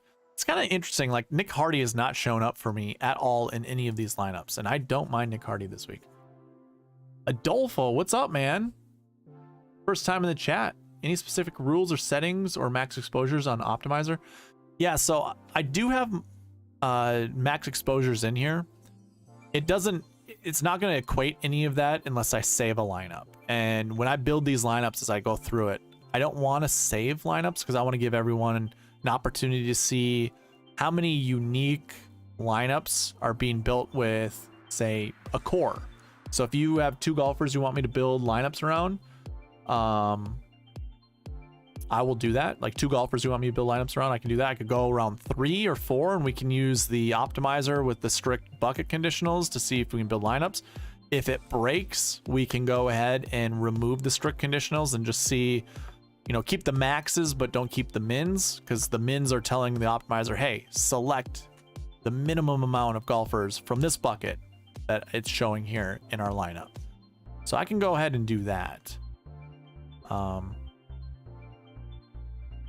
Barry, did you want to see any more Hovland Rose lineups? Do you want me to make sure it combines them with another guy? I think that's probably going to be, I mean, when I do this, when I build lineups this way, you know, you're going to see a lot of the same stuff. So like if I just keep it open, I'm sure Brendan Todd and Will Gordon are going to show up in these lineups.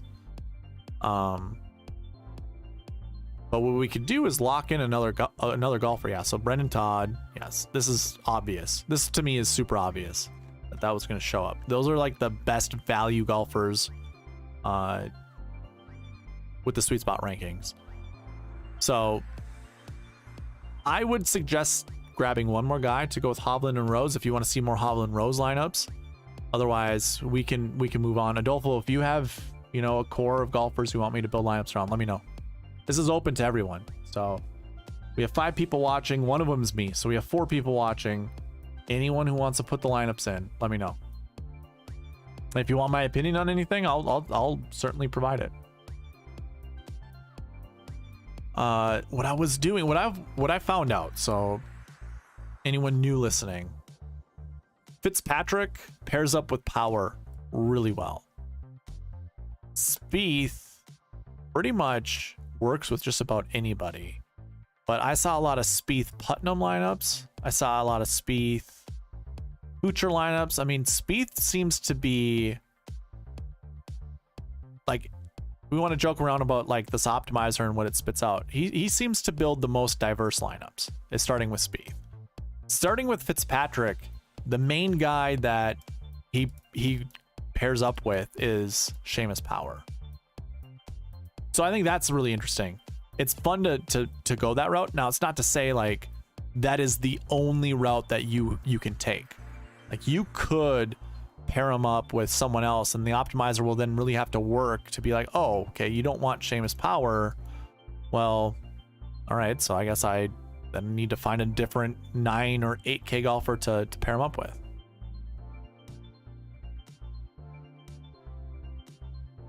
Yeah, but it seems like Todd and Gordon are my value plays. I really like seeing Taylor Moore, by the way, because you didn't watch the preview video. Him and Spieth were in a bucket that has 100% frequency rate, meaning we've always seen a golfer finish inside the top 10 from their buckets. And it was those 2 and then Marcel Seam. So I thought that was really interesting. No, Alex, I didn't put any comp courses into my data. I also don't like how people do comp courses in this industry. I just, it is so surface level, like how they do their analysis.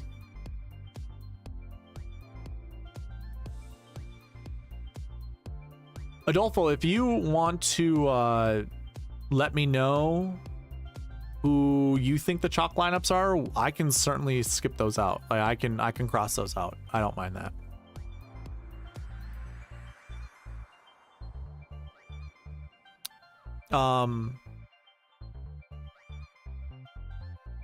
Yeah, so continue on with comp courses. Unless we're looking at every shot off of every tee box and seeing where the the primary landing areas and spots that golfers are hitting shots from.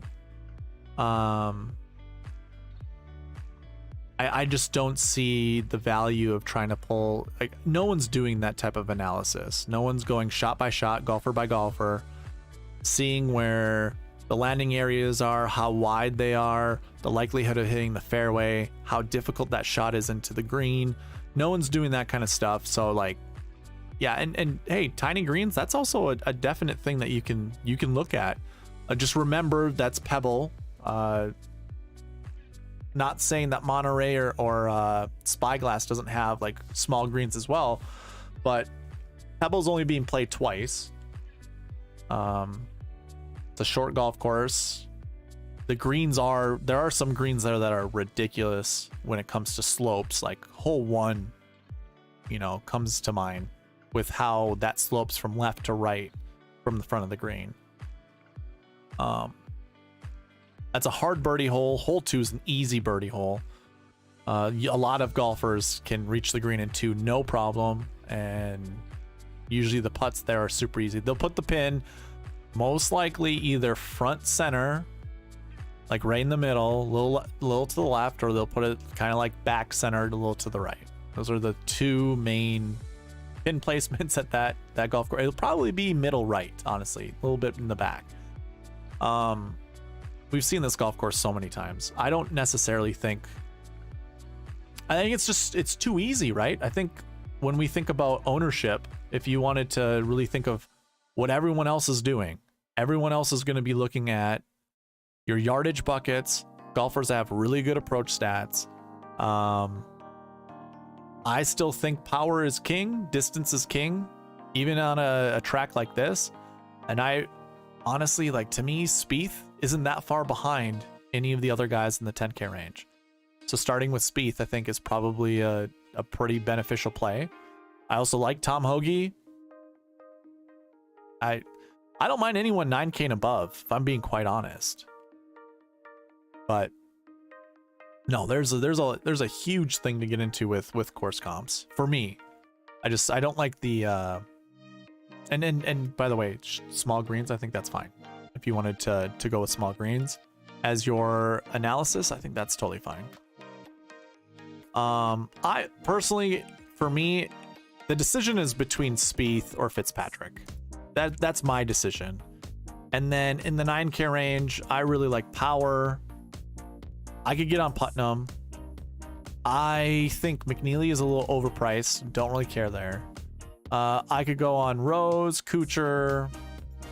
Gonna skip McCarthy and consider Mitchell and Damon. I don't really like Damon.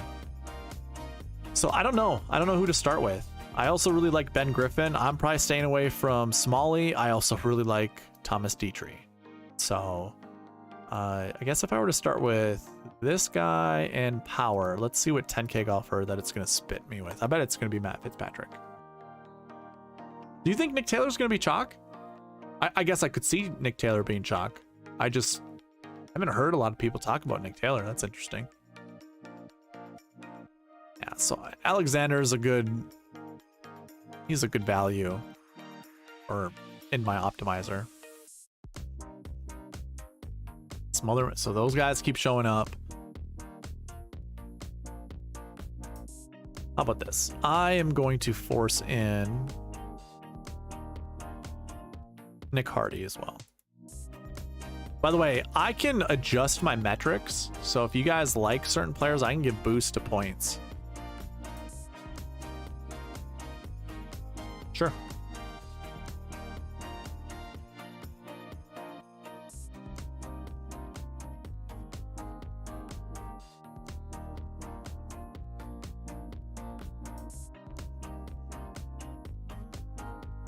Alex, have you seen anybody or anyone including course comps into their models? And if that's the case, do you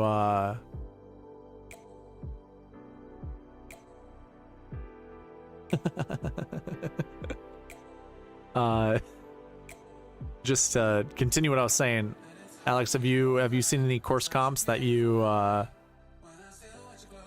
that point to certain golfers that I'm not already choosing. Byron, I'm gonna hold you to that, man. If Damon wins, I want to see it.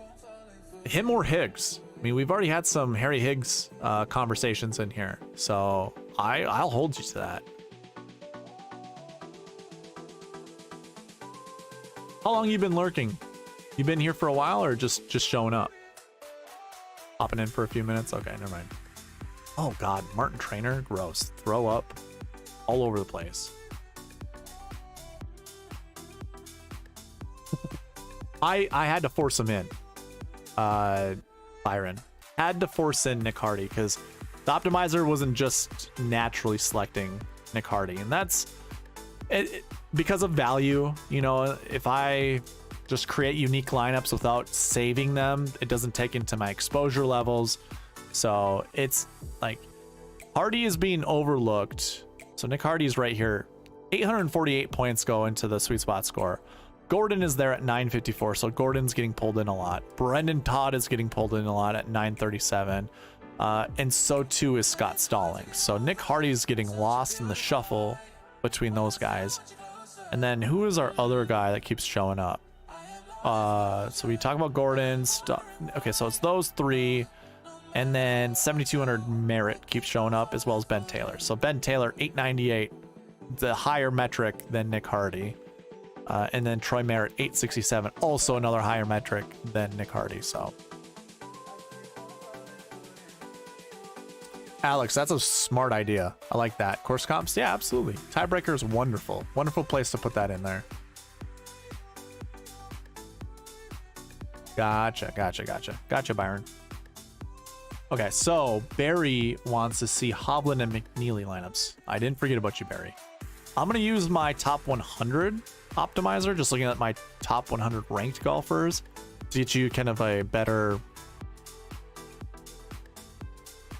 a more quality lineup build. So Hovland and McNeely would not be a combo that I would build lineups around. That's just me though. That's my own preference. That's a subjective take. That has nothing to do with their quality. It's just not something I would try to build. But okay, so Brendan Todd shows up. Do you like Brendan Todd? If not, I can skip Brendan Todd. He's going to continue to show up until I kick him out. I'm going to kick him out already. You let me know if you want me to put him back in. We're kicking Todd out. Byron, I know you like Brendan Todd, by the way.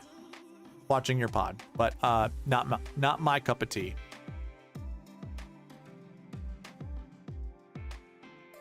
And Will Gordon's going to continue to show up as well, like I said.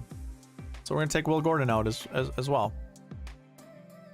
Barry, if you want any of these guys in there that I'm kicking out, you let me know, and I'll put them in. Ooh, so I like this. The only thing I don't like about it is two same of the price guys, but Dietrich gets put in there with Taylor, Merritt, and O'Hare. Not a bad GPP lineup.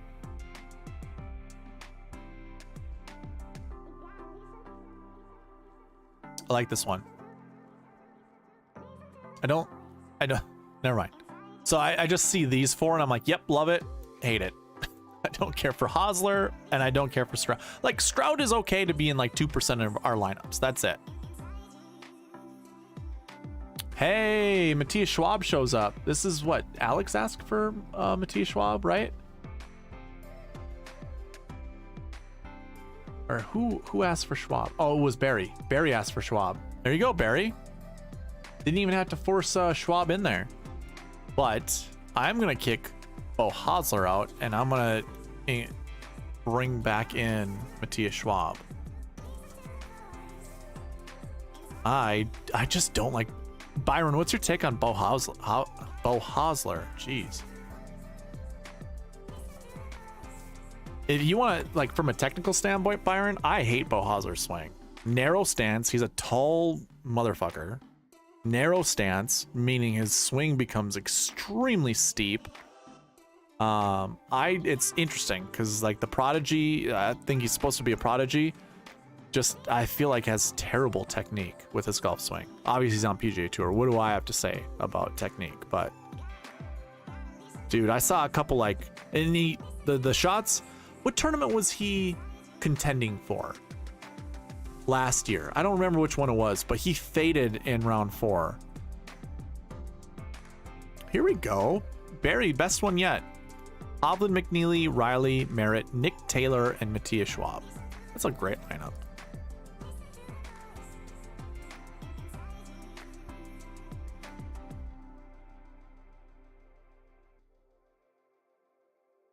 Like that one. So, how about we kick out Riley? You know what? Never mind.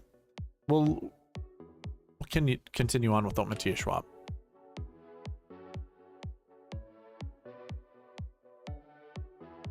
Yeah, you know what? I bet you it was Valero. It was Valero that I was probably watching him because he was leading that tournament, wasn't he? He was leading one of the tournaments. And it's like so a narrow stance more often than not creates a steeper golf swing on the way down. When you have a steep golf swing, your margin of error becomes extremely small. So you have to be very precise with your ball striking. Again, these are pros, so they obviously can have, get there more often than not. But even the best golfers, all that does is introduce more risk to hitting an offline shot. And it doesn't surprise me if he did skull a golf ball, because that's just what happens when you have it's weird. I don't like that golf swing at all. I don't understand why, because you see like Rory McIlroy has an extremely wide stance. Even a Dustin Johnson has a wide stance. A lot of people have wide stances in their golf swings, but not Beau Hossler. It doesn't make any sense to me. I don't get it. And Team Visor can just go mess up out. I don't care. Here's a good one. Sung Yul No. That's an interesting lineup to go with Hovland and McNeely.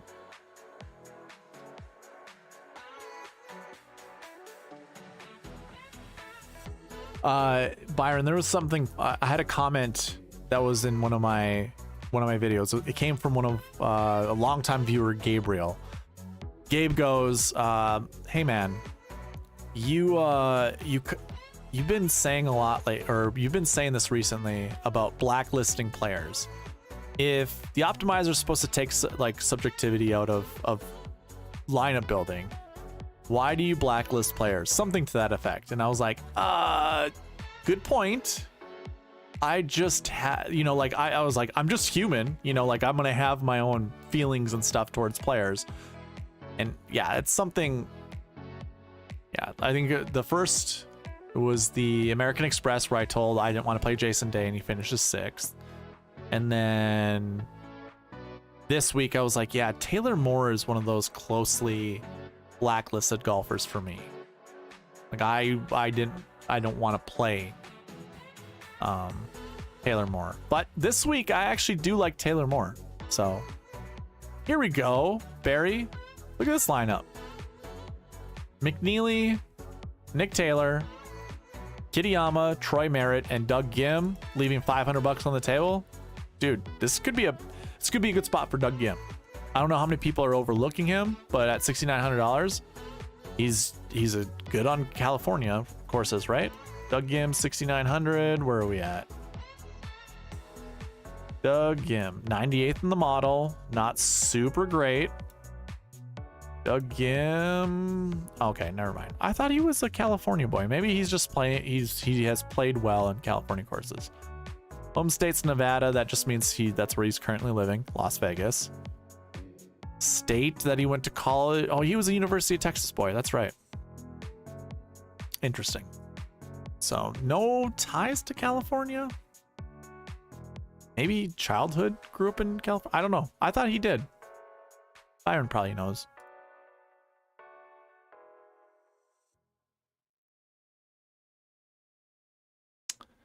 Byron, if you're still here, what you got a duo that you want me to put in here? I kind of already know the golfers that you're in based off of the video, your last video I watched. I like this one too, Barry. Doc Redman. Don't sleep on Redman. I think he's gonna have a comeback soon. and get back to his ball striking prowess that he kind of was known for a while. Ooh, a Dean Burmester showing. I don't like Duffner though.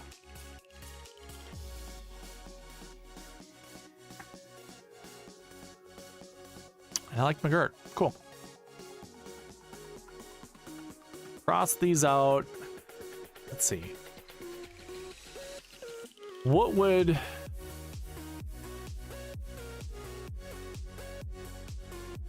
Well, Byron had Hoagie as his #1 golfer. He also had Matt Kuchar pretty high in his rankings. And EVR. I do believe he is a Brennan Todd guy as well. So where the heck is EVR? There he is.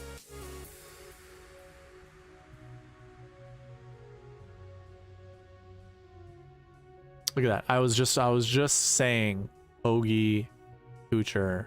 I did not do Joel, but let's do it. Yeah, that's fine. We'll cross him out. So EVR I put in. That's not correct. Kuchar or Joel Baddeley. Where are we at, Mr. Joel Damon? And Baddeley. Where would Baddeley be on my list? By the way, I don't mind Baddeley either, man. 7,100?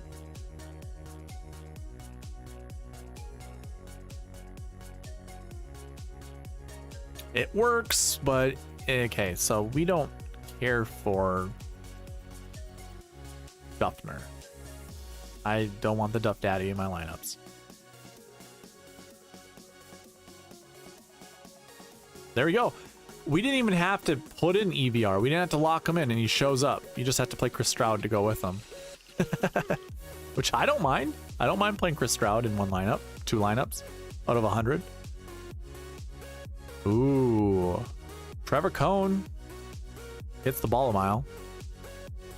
From what I heard in the Sony Open. I was just talking about Echevarria. I like this lineup, man. I'm stealing this one. Stealing it.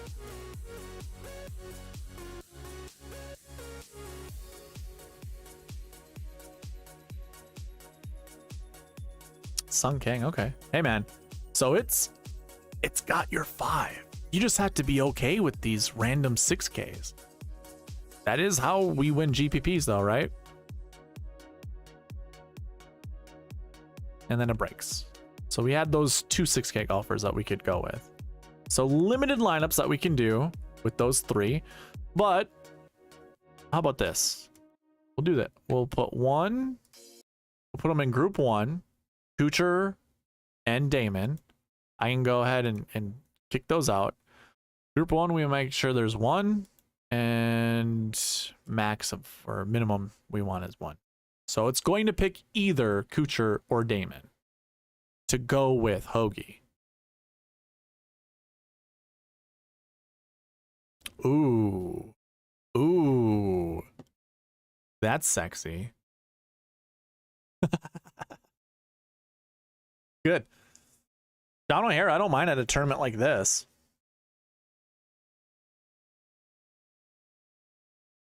The Smother Man. That's not a terrible lineup. And it's got Dietrich, which you were talking quite a bit. I like Dietrich this week, by the way. So my optimizer likes Kuchar more than it likes Joel Damon. So how about this? We'll just take Kuchar out, make sure it selects Joel Damon. This is a good lineup, by the way. Marty Doe. Love me some Marty Doe.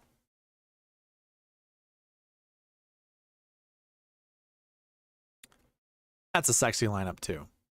Dietrich, Hoagie, Damon, Van Rooyen, Baddeley, and Glover.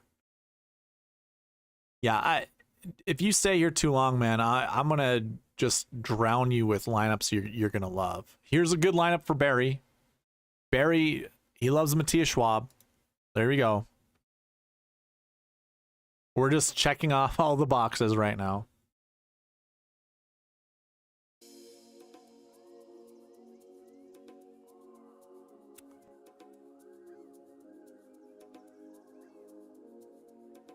Yeah, same. Glover's great.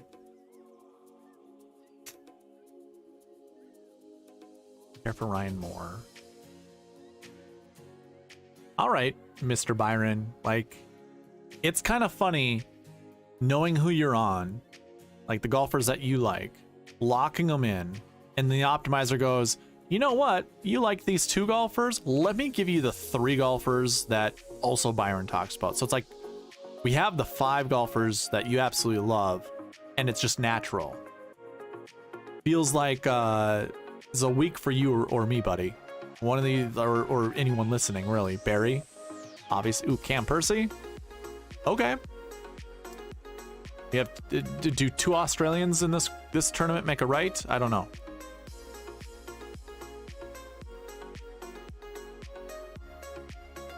Jiminy Walker, love that too. Okay, cool.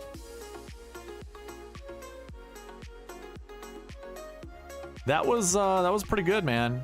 Having those guys paired together. Unfortunately, I can't do the Marquee Tee Times, but that's something that I will be updating to my optimizer to make sure that we are selecting golfers that are in the Marquee Tee Times, but we kind of already know. No Barry. No Kisner love at all. Which is kind of funny because it almost seems like a week where Kisner will be your biggest leverage, because how many people out there have been touting the fact that Kisner hates POA greens? He's a good old little southern boy who don't like no California golf course. So there's a lot of things pointing to not picking Kevin Kisner, but I don't know either. And then the joke is like, Team Wilson, that's a death sentence. Going to play for or using Wilson golf clubs. Let's put some Kisner lineups together. Just for you, man. 2 10Ks. Oh, gross. See how many 6K golfers it just keeps spitting out.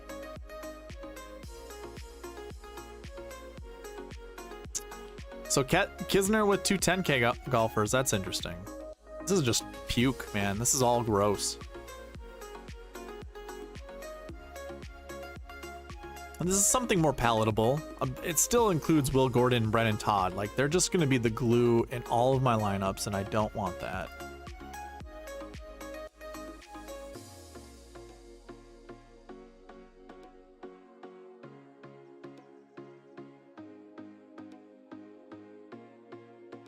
All right, Byron.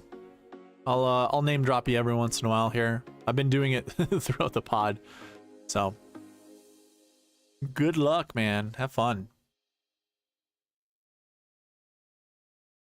So Fitzpatrick, Hovland, Kevin Kisner. So Merritt and Taylor keep showing up, and they're going to. They're gonna, because it's another good value. So let's go ahead. Let's kick out Ben Taylor. I do like Ben Taylor this week.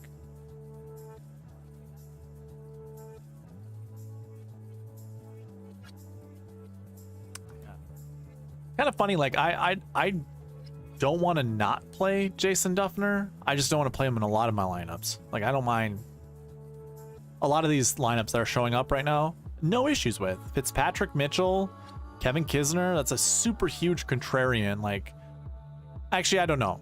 Fitzpatrick and Mitchell, I have no idea Mitchell's projected ownership, but pairing up with Kevin Kisner, I just don't think you're going to get that trio of guys in many lineups. And then you get Marty Doe down there. That's your ultimate leverage play. Oh my God, Chad Ramey. First time seeing Chad Ramey. And this is actually a course that he would excel at. So this lineup here, Fitzpatrick, Hovland, Kisner, Merritt, Neesmith, and Chad Ramey. Yeah, it's that's a pretty decent lineup. Is this the week that Burmester finally does something? Well, you're gonna have to pull Byron back into the chat, because the South African might know something about Mr. Dean Burmester that I don't. I don't know. Like, Burmester popped in my model last week. I don't think he's like super. I don't know. I don't mind trying to, you know, force Burmester in my lineups. Yeah, I don't mind that. I think it's a decent play. Here we go. Here's a good one. I like this one. Fitzpatrick, Hovland, Kisner, Merritt, Neesmith, and Tano Goya. No issues there. I think one of these random 6K guys that we know nothing about, very little, is going to be decent. Here, this is your lineup here. This is a Barry R stamp of approval lineup. Fitzpatrick, Mitchell, Stallings, Ben Ann, Kevin Kisner, Matthias Schwab. I only say that because of Matthias Schwab.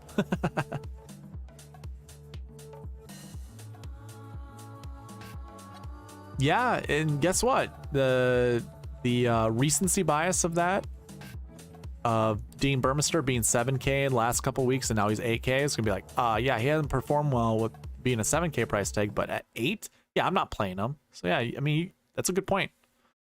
You make a good point. So I'm gonna get Kevin Kisner out of there. Let's put Burmester in and just keep the rest of the guys that have already been kicked out.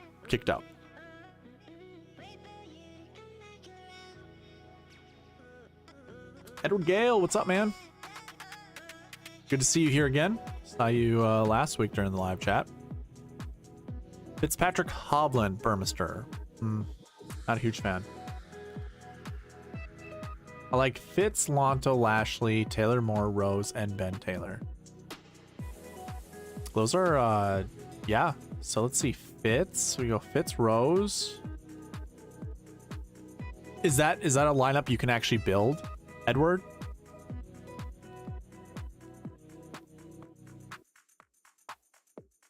Like, did you put that lineup together? Like, is that a dummy lineup? Because it seems like a good lineup. Here's another good one, Barry.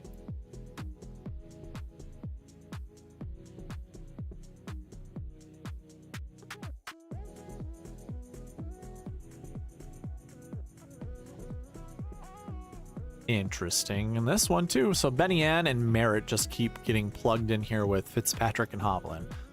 So how about we take out Benny Ann?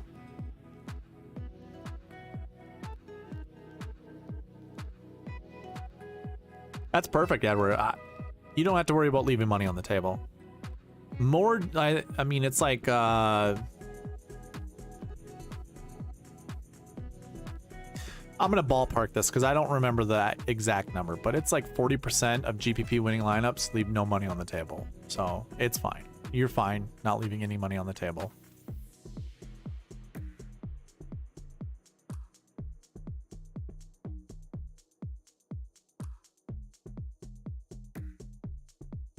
It's not a terrible lineup here. Fitzpatrick, Hovland, Burmester, Kitayama, Troy Merritt, Chris Stroud. I've been saying Chris Stroud is fine.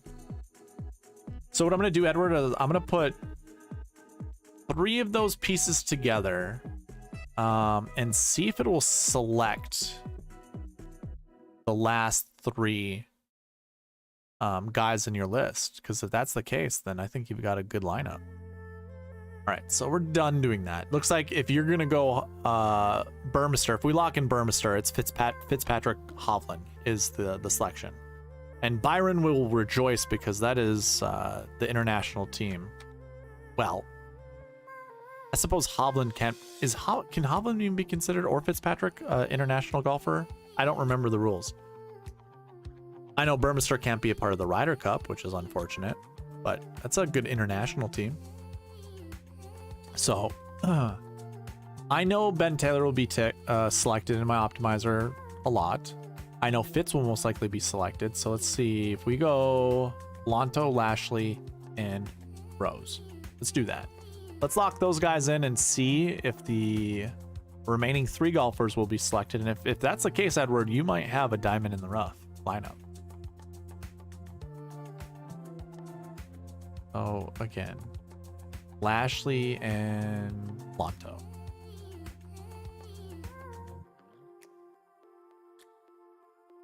There's Nate Lashley, and now we need Lonto Griffin.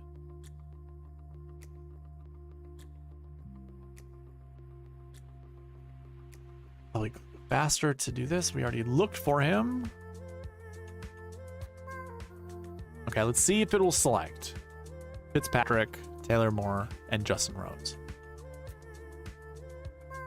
Or not Justin Rose, but Ben Taylor. Ben Taylor.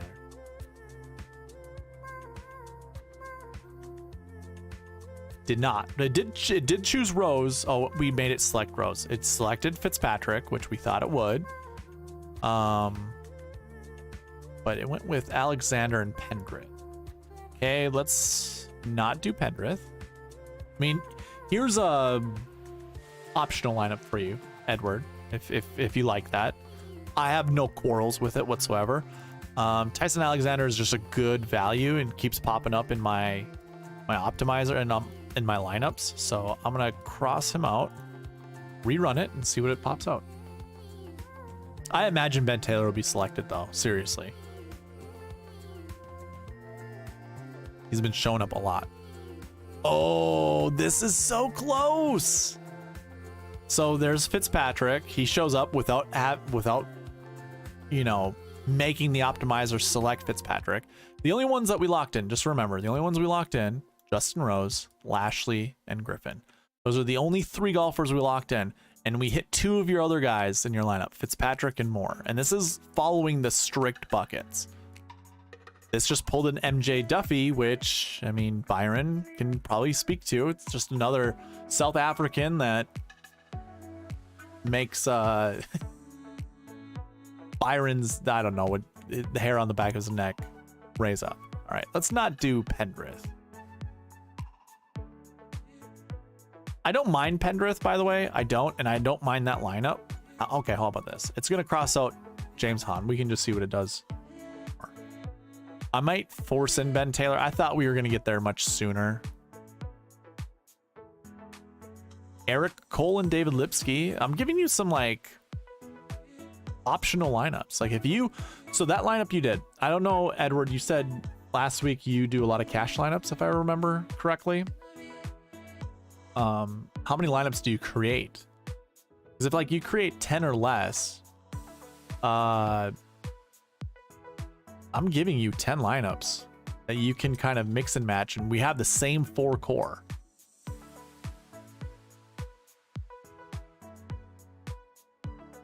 I know the amount of South Africans playing is interesting, very interesting, and they're all like considerable, like worthy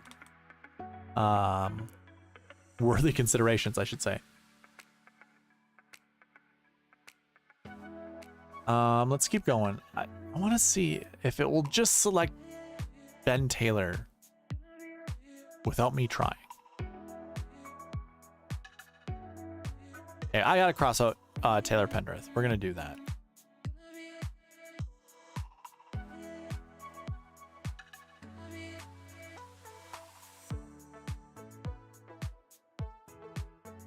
There we go with Taylor Moore and Doug Gim. It's just toying with us, man.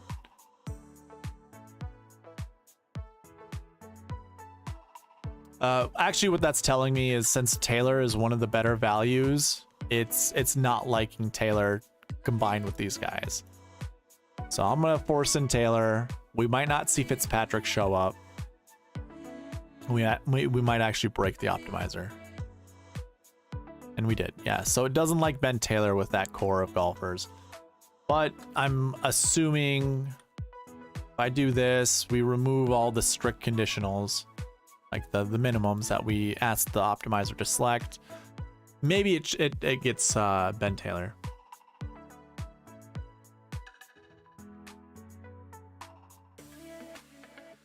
Brendan Todd, of course. Oh, why didn't... Okay, we got to cross out Brendan Todd and Will Gordon once again.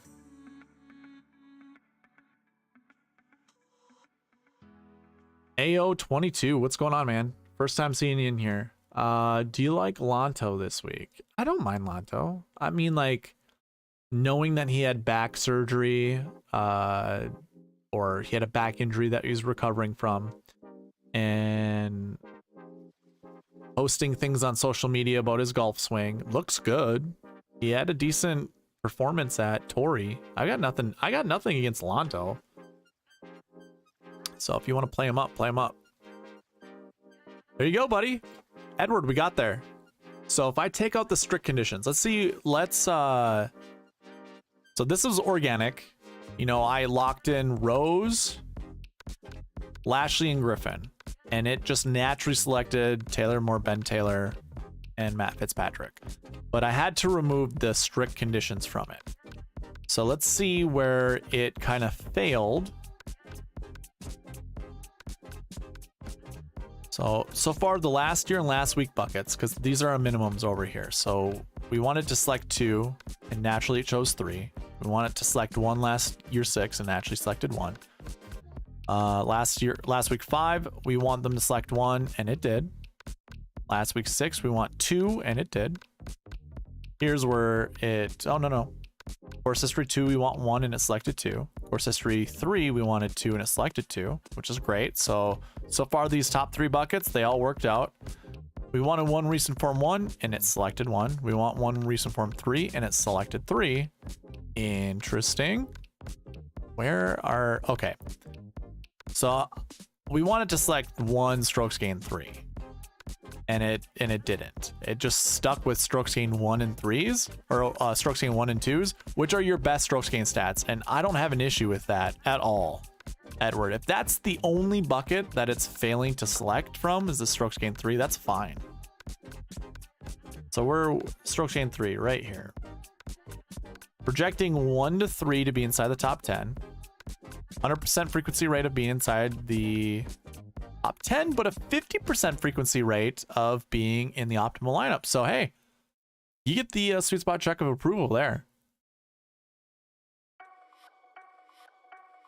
That's pretty cool, man. It I mean, I don't know if you even looked at the cheat sheet to build your lineups, but if you did that organically, I think you got something there, man. Because obviously it selected your lineup pretty organically and it just missed out on 1 bucket, which is totally fine. In fact, I don't, let's see, hold on. Can I make the argument that we probably don't want? Nah. I still probably want to pick 1. Strokes gain 1, I don't really want, like, grabbing 3 is pretty ballsy when the projection is 0 to 2. My conservative projection says 2.01. That's why in the optimizer I have it set to 3. But yeah, so the you know, the other combinations that you saw, obviously we didn't include Ben Taylor with Taylor Moore, but sometimes Taylor Moore showed up. But it always mixed in a strokes gain 3 golfer. So that must have been the reason why. Is AO22 still here? If so, if you want me to build some lineups, I can certainly do that for you.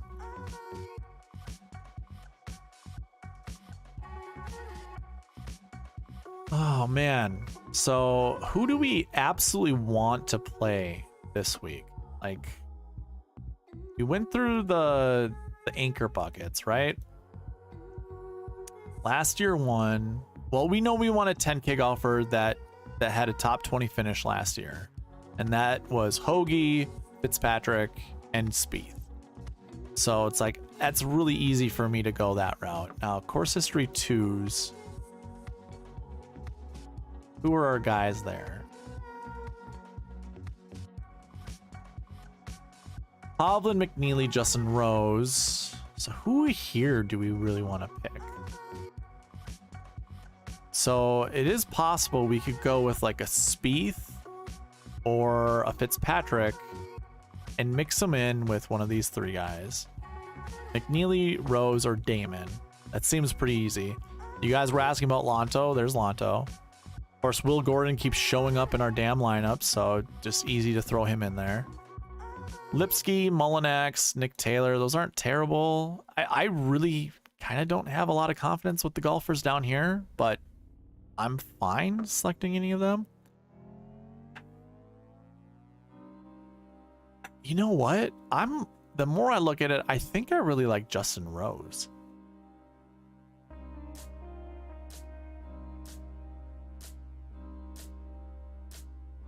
So here's a bucket that we want to select from. Last year ones. This is what really got me like on Power, Putnam, Keith Mitchell, but also Spieth and Fitzpatrick are up there, so I've got no issues there. So is Tom Hoagie and Taylor Moore. Like Taylor Moore is another play that I kind of want to do. I think it's easy getting there for with those buckets. The course history 2 bucket is probably the harder decision to make. And if you're not picking one of these top 4 guys, then you have to let the optimizer just select these random guys down here. And I guess if we look at it, I'm cool with Griffin, I'm cool with Gordon, I'm cool with Stallings, I'm cool with Nick Taylor, Trey Mullinax, David Lipsky. I'm also cool with Knox. I like Neesmith. Don't have much of an opinion on Grayson Sigg. That's cool. Don't really care for Piercy or Streelman, and I could throw in Jimmy Walker, Austin Smotherman in my lineups. That's fine. You like Hoagie and Power this week? Okay, cool.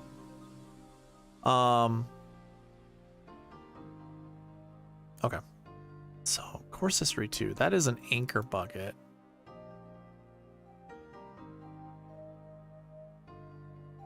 Do we just eat the McNeely chalk? It's McNeely or Rose for me, and it doesn't matter which one, honestly.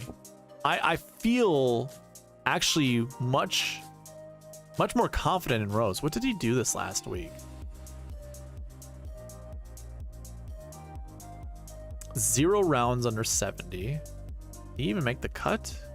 Oh yeah. Top 20. Top 20 with no rounds under 70. That's impressive. Okay, so tee to green, 2 shots up. Off the tee, pretty poor. I'm guessing that's club selection. Approach 3.04, so that's great. He got himself out of trouble, which that's really interesting to see him his off the tee stats being that bad. So it makes him a strokes gained 2 golfer. Is it negative around the green? That's what I'm kind of hoping. No, it's negative approach and negative around the green. So positive off the tee, barely. Positive putting. Okay. Weird. So, and then McNeely kind of just, McNeely is the same as Justin Rose, just better. If you look at his stats, McNeely is 0.02 strokes better off the tee. Big whoop. A little worse on approach, so that actually kind of negates, like their ball striking stats are the same.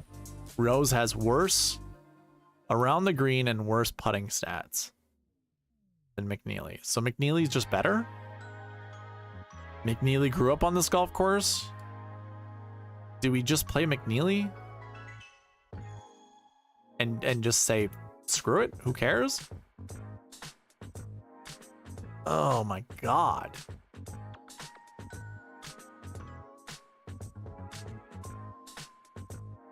Or do we just play Hovland? Whatever, dude. I don't know. I'll build your lineups, AO. I'm sorry. I just got into this. Hoagie and Power. Yeah. Hoagie and Power.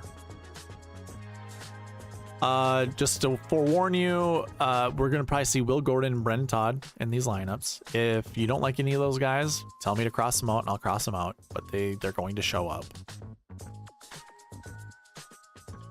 Go. Actually, let's put the strict conditions in here. Maybe that'll help us weed some of these golfers out. I'm just gonna put the kibosh on Brendan Todd. Who really likes Brendan Todd this week, honestly?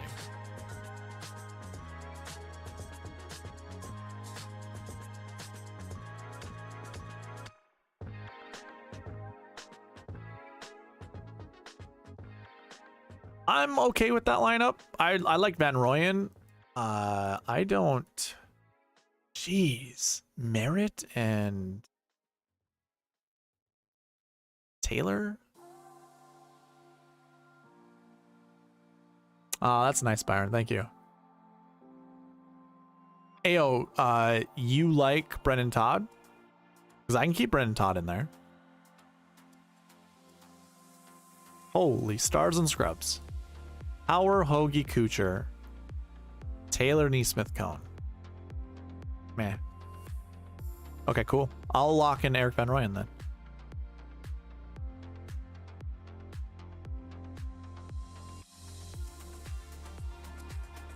So we're locking in Power, Hoagie, and Van Rooyen.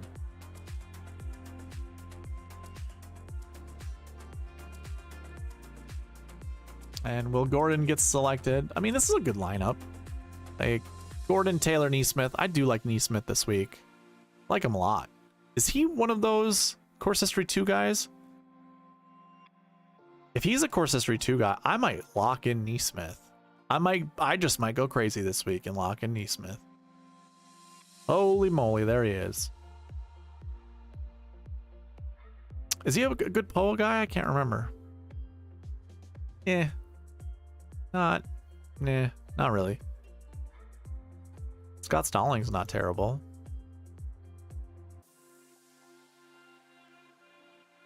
Jimmy Walker's not bad. Justin Rose though, he is the top guy when it comes to POA top 10 percentages, followed by Victor Hovland and Mav McNeely.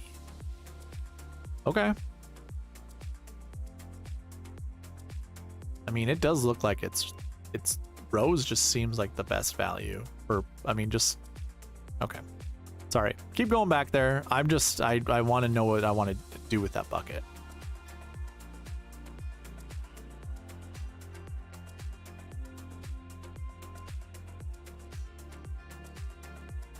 Barry R, Malnati is, I don't know what to do with Malnati. I'm definitely not forcing Malnati in any of my lineups. So with that being said, probably like no. The love I have for Malnati on a scale of 1 to 10 is probably a 1. Honestly. Here's a good lineup. AO. This is great. And oh yeah, no Todd. How did Todd get back in there? Who let him out of his cage? What the hell? And at the expense of Kevin Streelman. Bummer.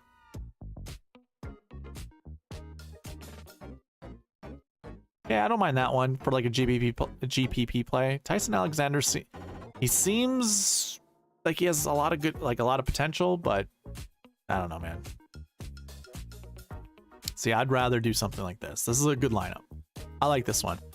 Hoagie, Power, Van Rooyen, Scott Stallings, Taylor, and Woo.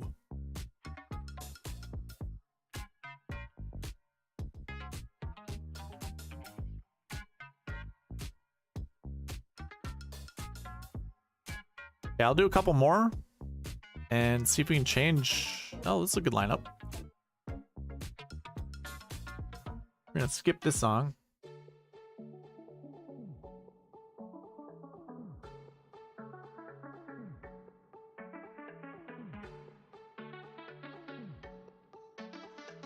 There we go. This is a GPP winning lineup right here. Power, Hoagie, Ben Taylor, Kurt Kitayama, Matthew Neesmith, and Eric Van Rooyen. We're gonna just stop it there because that's a really good lineup. All right, Byron, here you go. Jordan Spieth is winning this tournament, and we're locking him in with Thomas Dietrich. Safest bet yet. This is gonna be the first lineup. Oh, no. Brendan Todd and Will Gordon will show up. Never mind. They didn't. That just tells you all that you need to know. This is your GPP winning lineup right here. Spieth, Dietrich, Eric Van Rooyen, Scott Stallings, Kurt Kitayama, and Troy Merritt. Yeah, I love that line. Yep, saving it. We already deemed it. We didn't even know what was happening. That's your GPP winner. Everyone copy it. Actually, no, that's the, so you know how I build lineups?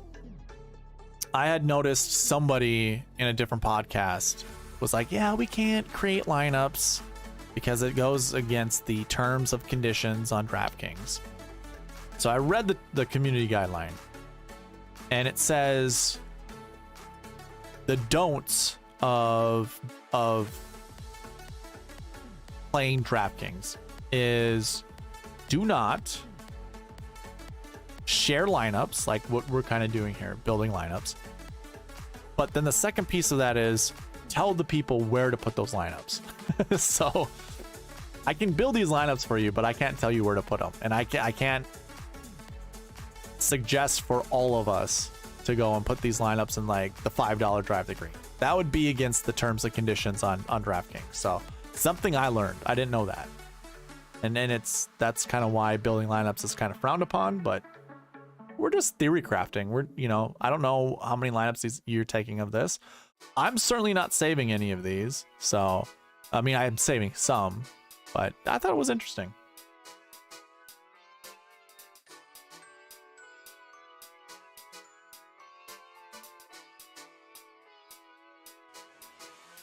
We don't like Ryan Moore that much, but Mav McNeely gets thrown in there. Yeah, sign me up.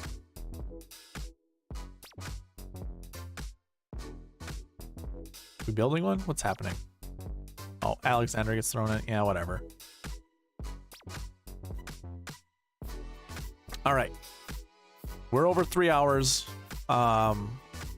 Give me a couple more lineups to build. Does not matter. Don't feel guilty. You want me to check out some other lineups, I will certainly do that for you. But we're going to call our quits pretty soon. Ooh, Spieth, Kuchar, Dietrich, Will Gordon, Roy Merritt, and Trevor Cohn. Sure.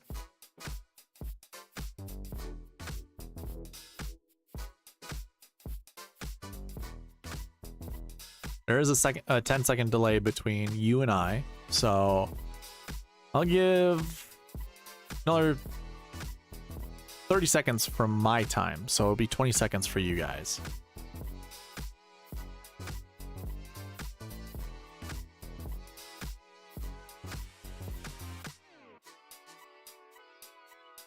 Oh, this one isn't bad.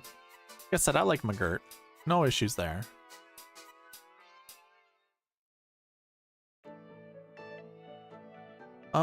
But let's go ahead and remove Gordon. While we're there, we're going to remove Todd.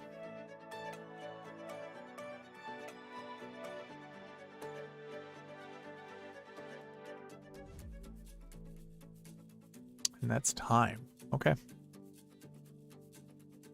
Interesting. Well, I'm going to go ahead and play around with this a little bit more, but I think we're going to call our quits there. As a reminder, I love doing giveaways. We have the monthly giveaway coming up. So get your entries. I put out several videos this week. Get your entries in there by participating. So subscribe to the channel. Go leave comments on those videos. I forgot to bring it up. But yeah, if we get up to 500 subscribers by the end of the month, then we will give away $50. If not, we'll give away a t-shirt that has the SweetSpot logo on it. You can see me wearing the sweatshirt just in opposite. It's mirrored. So that's available to anyone who's participated this month. If you want a chance to win $5 that you can see on the screen there, that'll also be ran Monday night. This requires you to be subscribed and comment down below, and you'll get a free entry into the $5 weekly giveaway, as well as the $50 monthly giveaway. So those are available to you. Prize Picks giveaway, more of a rebate. There's a link in the description below. I'll get you to the sign up page. Check that out. Put $20 in your account and I'll give you $20 back. Plus Prize Picks will match your deposit up to $100. Highly encourage you to do it. Again, I'll give you $20 back. Simple. Link in the description. And hopefully you're able to follow along with me during the lineup building with the cheat sheet that I provided. Again, that was in the description below, link in the description below. And the optimizer, just email me if you want to check out the optimizer for yourself. But that's all that I have for you guys. So thank you for watching. Thank you for participating. And I'll catch you in the next one. All right, bye.